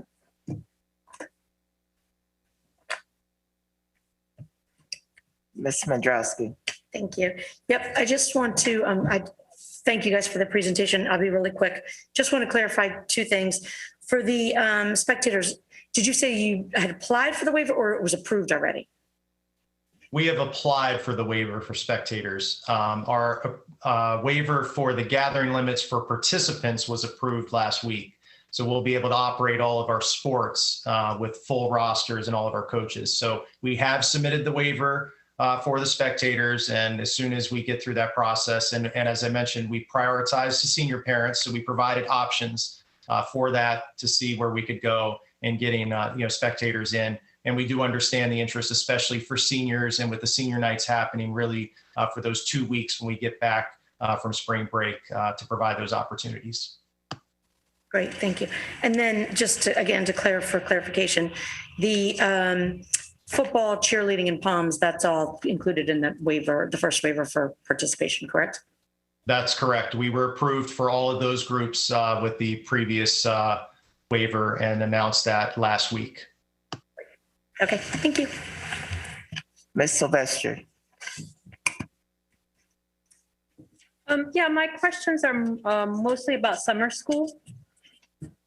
It's my understanding that summer school is a critical component of our learning recovery strategy. We want kids that are struggling this year to take advantage of summer school.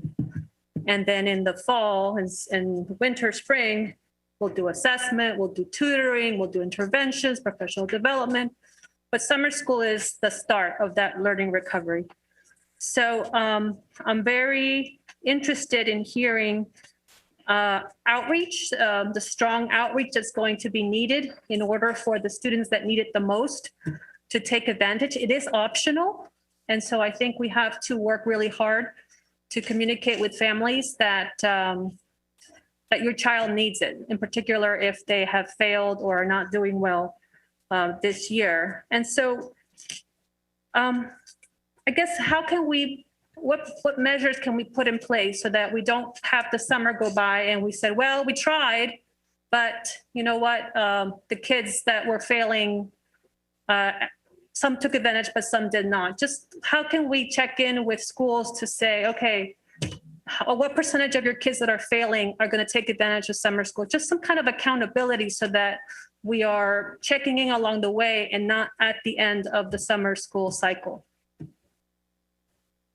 So I will begin and Mr. Murphy or Mr. Koutsos, if you want to also respond. But our schools have been doing a wonderful job of monitoring students at this time and really keeping track of the students that are needing additional support.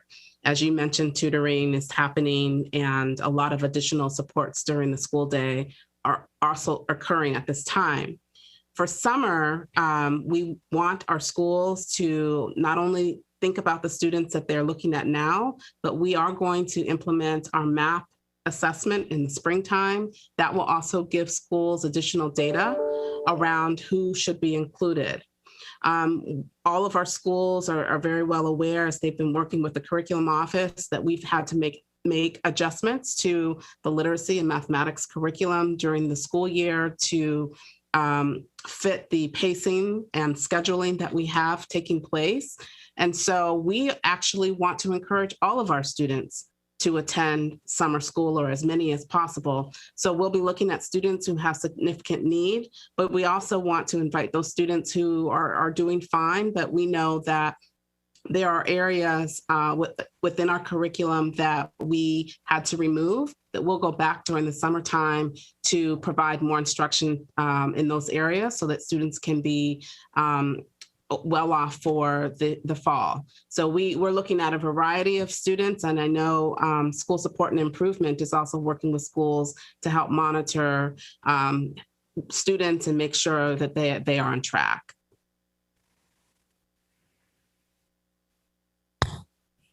if I may also, I think one of the things that we readily acknowledge is that from a system level, with something like this, in terms of something that really takes true intention, we really are going to lean on our schools to do direct outreach, because that's who the families are used to engaging with. That's who they trust, that they know their teachers.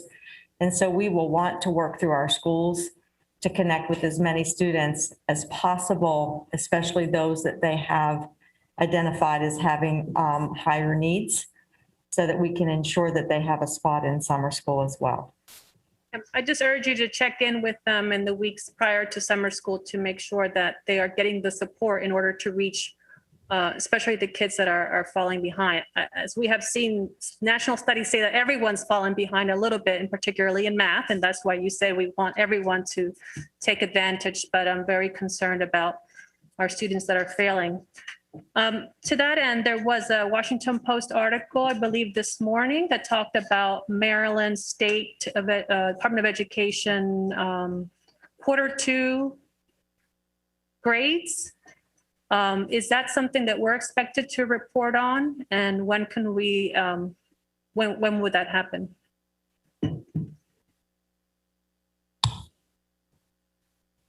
So I think previously we had, there was an inquiry prior to this. And one of the things that we have done is we have afforded the opportunity for students for grade changes and for students to adjust their schedules.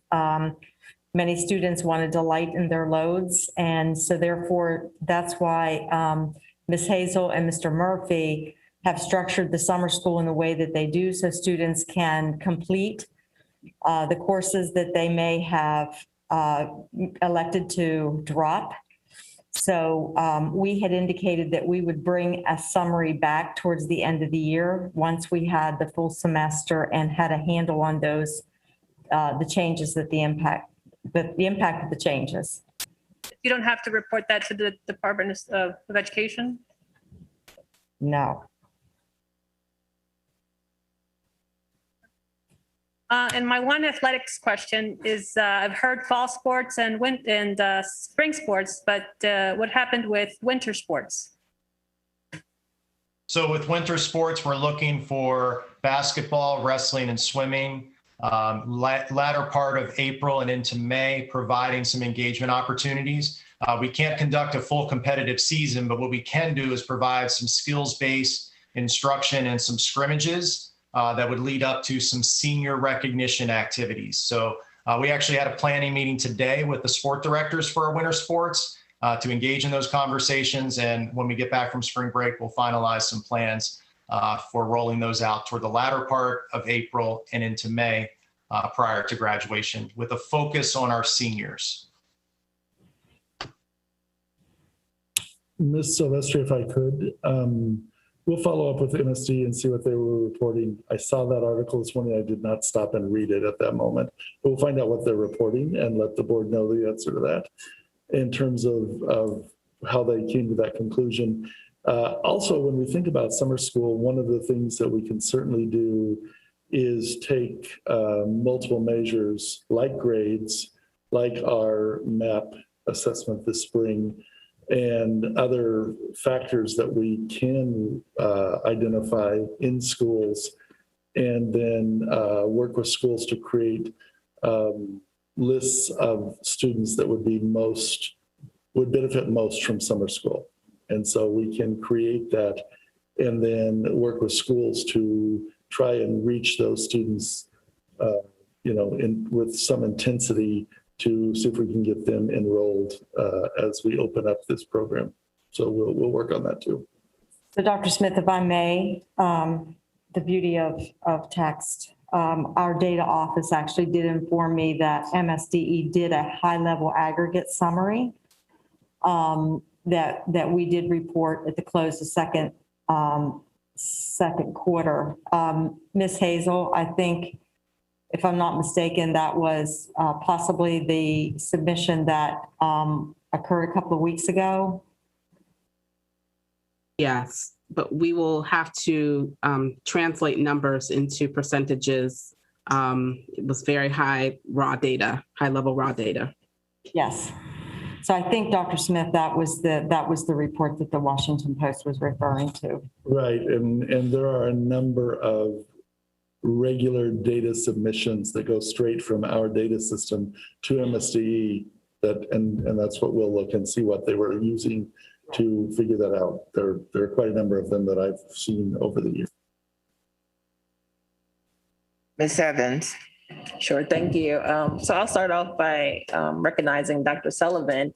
You've done an excellent job with athletics. I have a student athlete, and she plays volleyball at Kennedy High School. And I tell you, one thing that is very difficult to do, I'm a former athlete, is to play a sport with a mask on the entire time. And our students are doing that because they want to be there engaging in this extracurricular activity. And I'll say that I dropped her off for a little bit. They did a short practice prior to their game yesterday, and I saw everyone setting up the cameras, getting ready to live stream. And so we, at our house, we got the NFHS network so that we could stream. And so we were sitting there screaming and cheering like we were right there.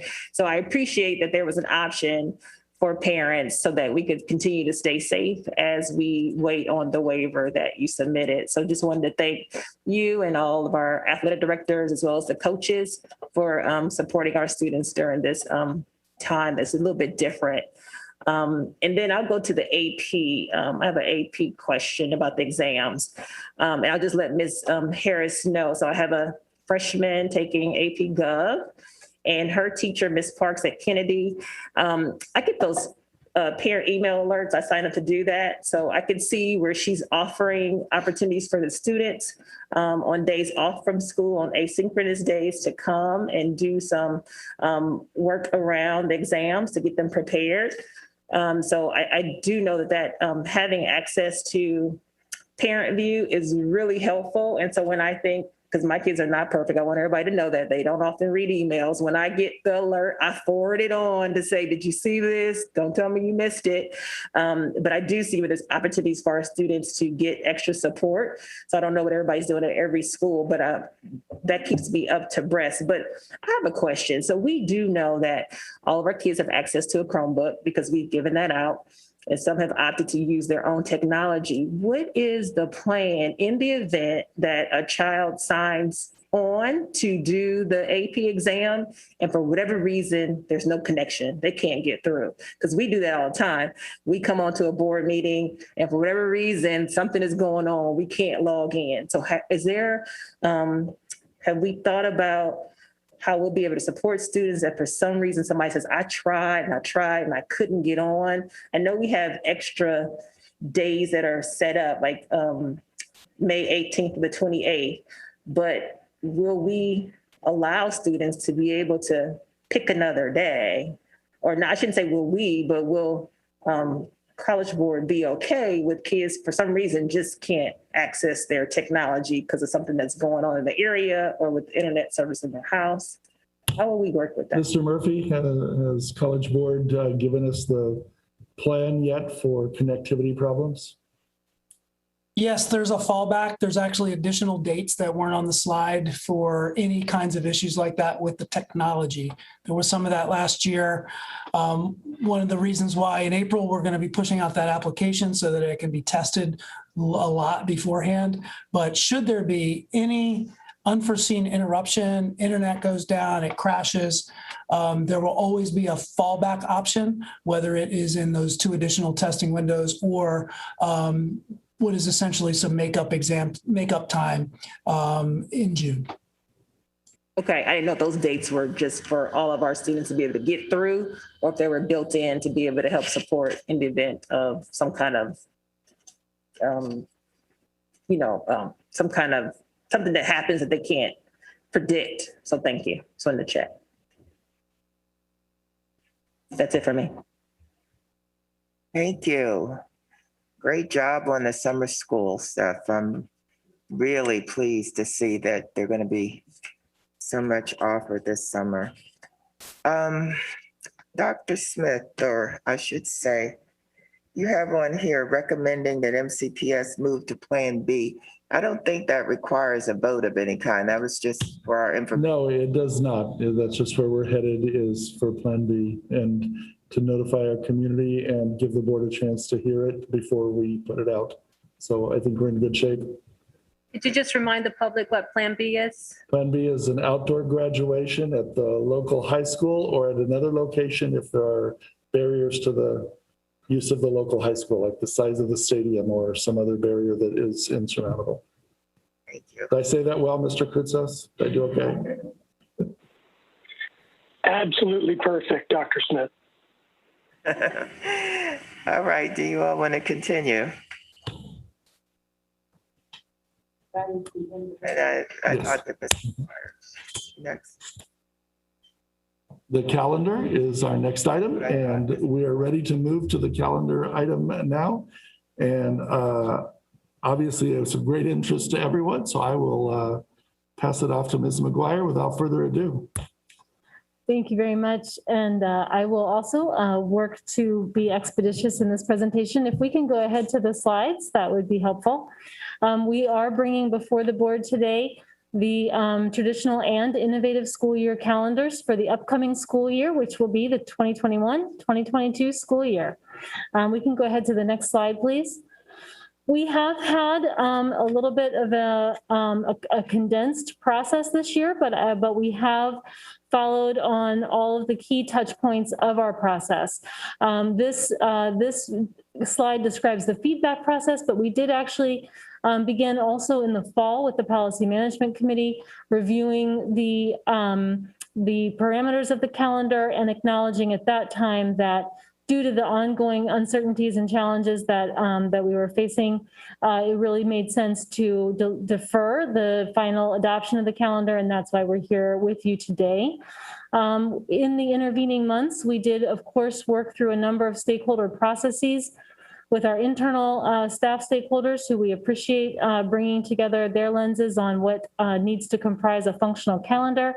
We have reached out to our external stakeholders as well, came to the board as well as the Policy Management Committee in March, and then have had a very broad feedback campaign for the last couple of weeks to really try to get input and feedback on the calendar proposals that the board expressed interest in understanding more about.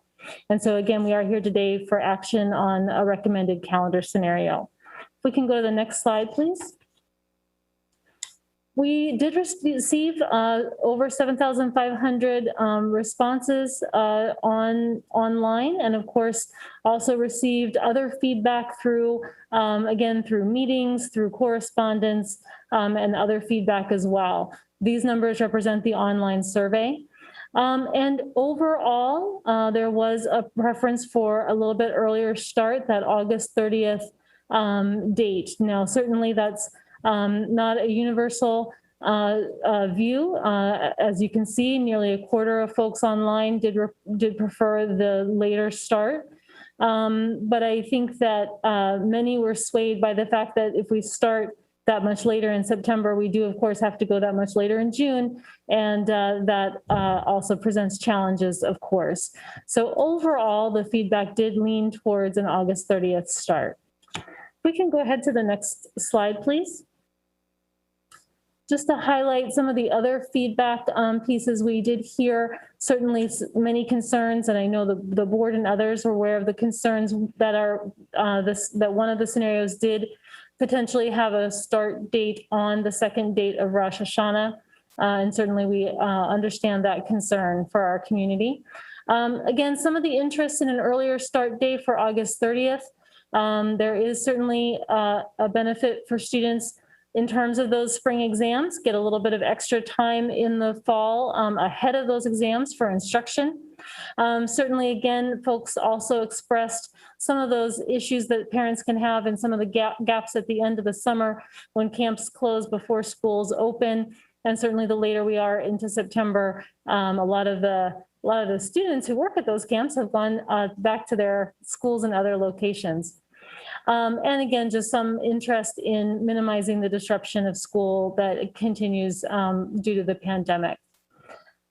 There also was we appreciated the clear feedback from our community regarding the correct alignment of the date that coincides with Eid al-Fitr. And so again, we did absolutely take note of that recommendation and again, appreciate our community providing us with clarity on that. If we can go ahead to the next slide, what you will see here, and it's, I know, hard to read on the screen, but it is online. This is the superintendent's recommendation for the traditional school year calendar. I'll just outline the elements briefly. Would have a start date of Monday, August 30th. We would have a number of operational closures aligned again with days where the board has expressed an interest in having a non-instructional day in alignment with days where, again, it could be difficult to operate or have a different educational objective in not having instruction on that day. We have a full week of spring break. And spring break would come before those 2 days in April that are mandated by the state for closure. We would end on June 15th. And so, I'm sorry, one other feature I wanted to highlight was that, again, the board had expressed an interest in having early release days the week of Thanksgiving and trying that practice again for another year that, again, would provide greater continuity in some of the other weeks in the fall. And that certainly was an interest, as well as just providing some additional flexibility for schools in having those parent-teacher conferences and half-day or early release days that week. The calendar has 182 days. And I do want to emphasize that there are multiple opportunities for makeup days if needed due to closure in this calendar. We are still required by the regulations to both have the possibility of makeup days during the year, as well as to identify the possibility of extending the year. Certainly with virtual instruction, we are hopeful that it might minimize some of the impact that we experience, but we also know that there may be a number of reasons that we do need to have a makeup or otherwise have a closure of the system. And so we do still absolutely have the ability to do that in this calendar. If we can go to the next slide, we'll take one moment to talk about the innovative schools. Of course, we do have our two elementary schools, Arcola and Roscoe Nix Elementary Schools, that have operated for a number of years now on the extended year calendar. So we do carry that calendar process with us in parallel with this one. And we appreciate the work of the OTLS offices that really shepherd that process through with the Arcola and Nix communities and the very deep and rich discussions that they have there about the educational and operational needs that they have in their schools. We certainly did have conversation with those communities around the start date and the summer. And there's a bit of a challenge this year. The interest really was around starting on July 12th for a number of reasons. One, that's kind of how the calendar falls with where Independence Day is. Also with respect to the end of this school year.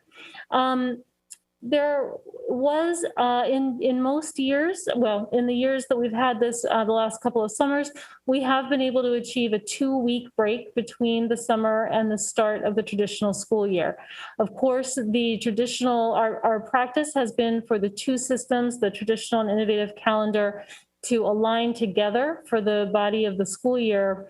And there was a question that the communities discussed with, again, this process and these conversations around whether to have the main part of their school year start a little later and go later, or to go ahead with an abbreviated break between the two sessions. The parent preference was definitely to have that earlier start on August 30th to keep those two calendars aligned. And I think there are a number of reasons for that. There was a little more split among the staff with some preference for, again, having that longer break in between. I think that at this point, our recommendation is to go ahead and keep the calendars aligned, have 1 week in between the summer and the fall, and really have a commitment to examine the structure of the innovative schools as we go through this next year in sort of a greater planning context and see how we can address some of these concerns and issues structurally as we go forward. At this time, though, particularly given the strong parent preference, and again, certainly a split in the staff. Some did prefer the again, getting out earlier scenario. So that is our recommendation at this time. So if we flip, I'm sorry, to the next slide. So again, what you'll see here is that the first day of school for these two schools would be Monday, July 12th. The last day of the summer session then would be Friday, August 20th. The schools would then have a 1-week break in August, return with the traditional schools on the 30th. And then again, the instructional and non-instructional days for the remainder of the school year do align. There are differences for the length of quarters, for early release days, et cetera, but otherwise the school two calendars do align. And I just would emphasize that again, that allows the innovative schools to end on June 15th rather than to shift that later. So those are the two recommended calendars. You do, of course, have a resolution for your approval that reflects this recommendation, and I can pause there for questions. Thank you. Would you like to read the resolution? You could just read starting at that last whereas, or in the resolved. Sure, absolutely. Thank you. So the resolution does read that, of course, the establishment of school terms by the Board of Education is required by state law. The whereases do reflect the process and reflect that there, again, are two elementary schools that operate on an innovative school year calendar with 210 instructional days. And now therefore be it resolved that the proposed calendars and contingency plan for Montgomery County Public Schools for the 2021-2022 traditional and innovative school years be adopted, and the correct calendars for adoption are then attached, and they are attached to this resolution. Move approval. Second. Is there any discussion? Ms. Harris? I just have a question or a comment, I guess, that I made when we had the earlier conversation around calendar. And that is simply if we will consider the early release days in November, the 22nd and 23rd, which I guess are associated with elementary and middle school parent-teacher conferences.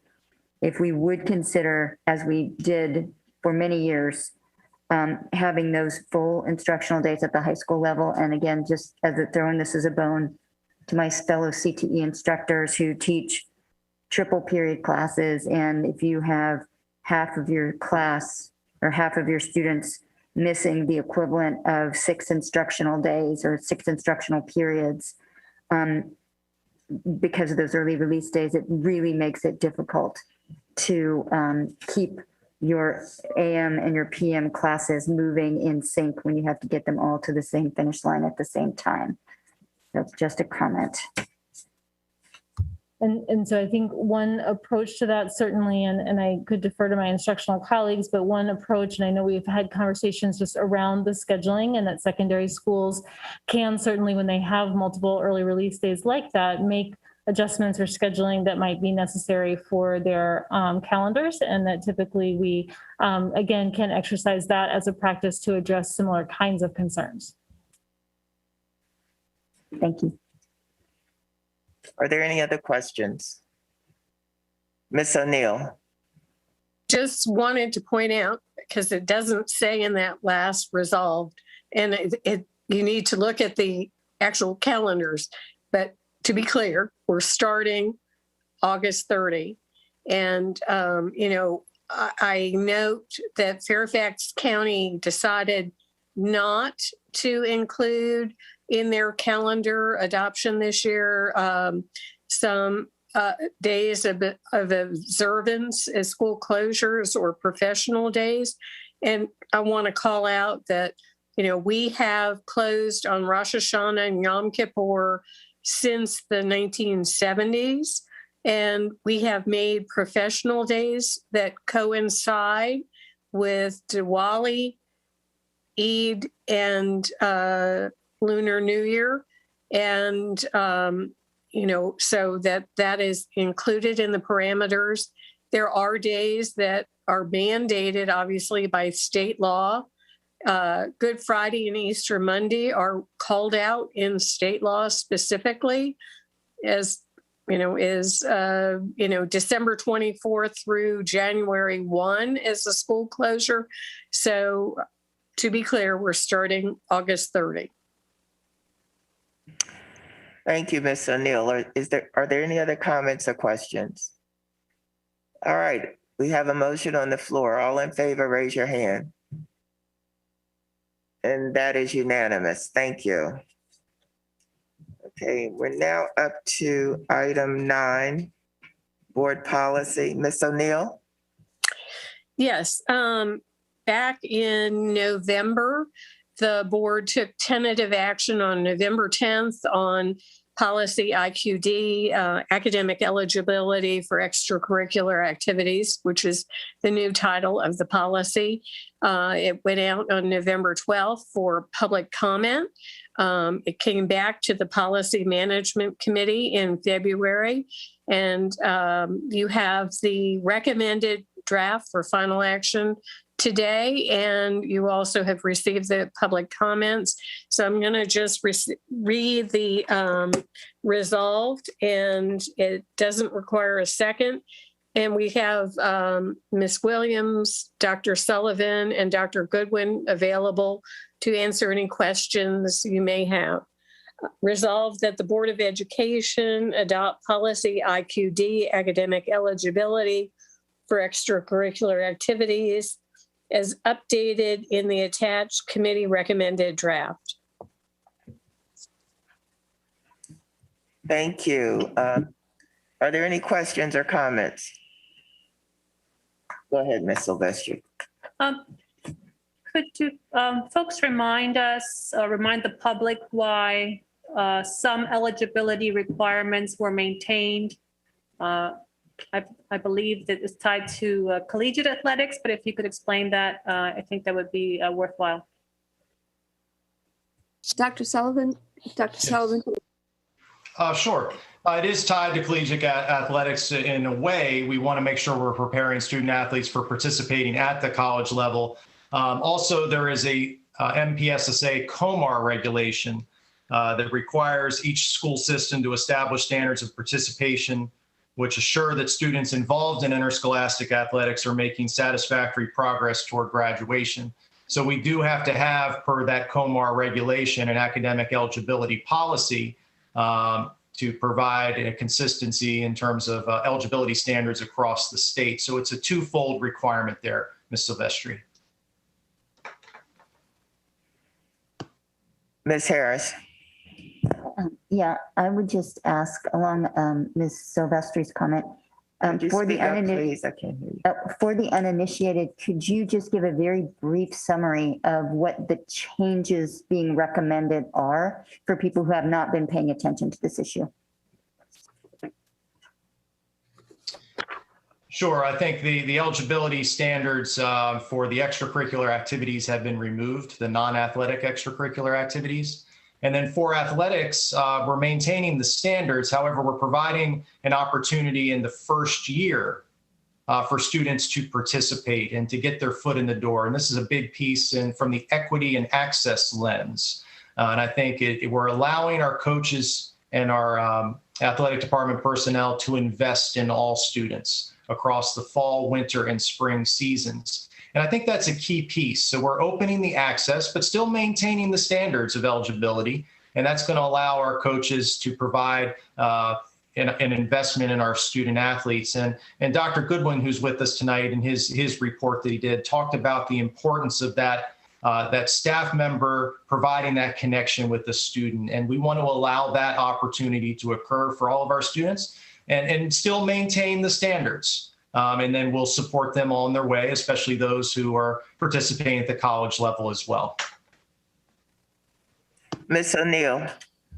So the action that we take today is particularly important that it be communicated with all of our first year high school students or freshmen, because it's the fourth quarter grades that will make them eligible for next year, for their sophomore 10th grade year. And we have really eliminated a lot of barriers here because we recognize the important role of extracurricular activities, including sports, as a hook to motivate and keep students engaged, but also striking that balance and the COMAR requirement and the requirements recruiting of student athletes at the NCAA level. So when we take action today, assuming that we are communicating directly with our students, our ninth graders, the importance of those grades coming out of this year. Yes, Mrs. O'Neill, in the wake of the Policy Management Committee, Mrs. Cherry got a group of us together about that communication. That was something that you had raised at that meeting. So we are working specifically towards a student communication to make sure, and Ms. Cherry with her connections to make, and ours in athletics, to make sure we're reaching all students exactly as you described. So that work is underway, and we will certainly share that communication with you as well.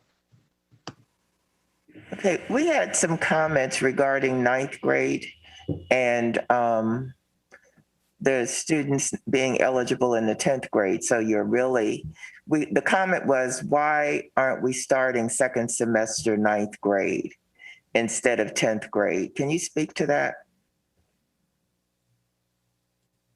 So we are starting the second, we're starting the fourth quarter is when that kicks in, if that's the question, versus second semester. Starting that fourth quarter versus second semester allows the spring student athletes the same opportunity. So and we will message that and continue to support our students through that ninth grade year, and then leading up to that fourth marking period when it kicks in for the rest of their high school career, and maintaining not just achieving that eligibility standard, but well exceeding that.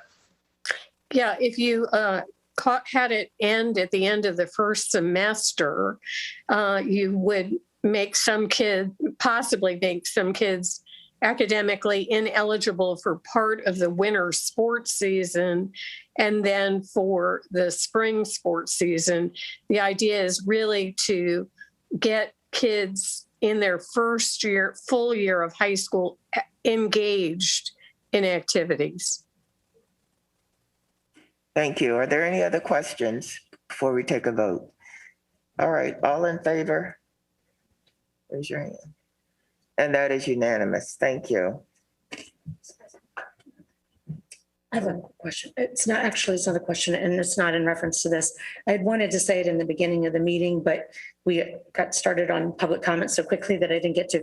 But in reference to a lot of the hate crime, or, the anti-racist, just, I don't know what the word I'm looking for is. I'm sorry. The bad behavior of many people towards people right now. And as we spoke about some of the incidences that have been happening across the country, I've heard from several parents who have concerns about the differentiation between just bullying and like a hate, an active racist hate issue. And I'm wondering if, as a policy committee, we would consider looking at that, the code of conduct in reference to differentiating between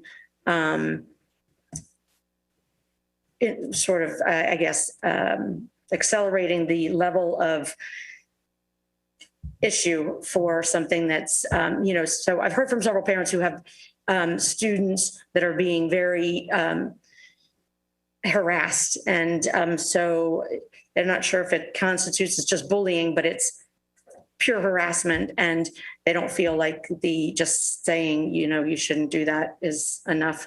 And they filed harassment or the bullying forms. But is that something that the policy committee would consider looking at, do you think? Thank you, Ms. Mandraski. I can actually start by, I'll let Ms.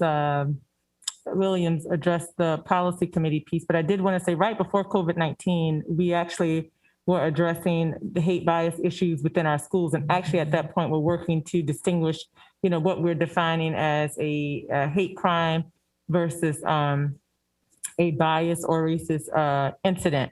And so that is work that we will continue, particularly as we plan to have students coming back into school. But I also want to say there are a number of different policies that I would imagine our committees are going to start to work on, as well as regulation that we're going to look at, just based on the number of things that we've learned this year overall, to make sure we are operating, moving forward with all of those things, being proactive in our thinking about it. So I definitely agree with you. That's one area that we will look at and will continue to look at, as well as a few others that we've been talking about. So that's definitely something we'd like to be able to come back and have more of a discussion about. That would be great. Thank you. Sure. Okay, I think we're up to consent items. Are there any items anybody wishes to pull? Ms. Harris? Yep, there is one that I had a question about, and it is on contract number, item number 4924.1. An organization. Wait. Which one on? 10.1. 10.1. Okay, let me move the others first. Yes. Okay, can I get a motion to move the others in block? I move to move all but 10.1 in block. Second. All in favor, raise your hands. And that is unanimous. Go ahead, Ms. Harris. Yeah, one item in 10.1, the procurement contracts of 25,000 or more. Item number 4924.1, which is labeled an organizational assessment of the Department of Facilities and Operations. And I just wondered what that contract is actually for, what that work product is. Sure, Ms. Harris, the purpose of this contract is for a firm with experience in organizational assessments of facilities, maintenance and operations in public entities to review and assess the current organizational structure and the organizational functions, as well as the level of staffing within our Department of Facilities Management.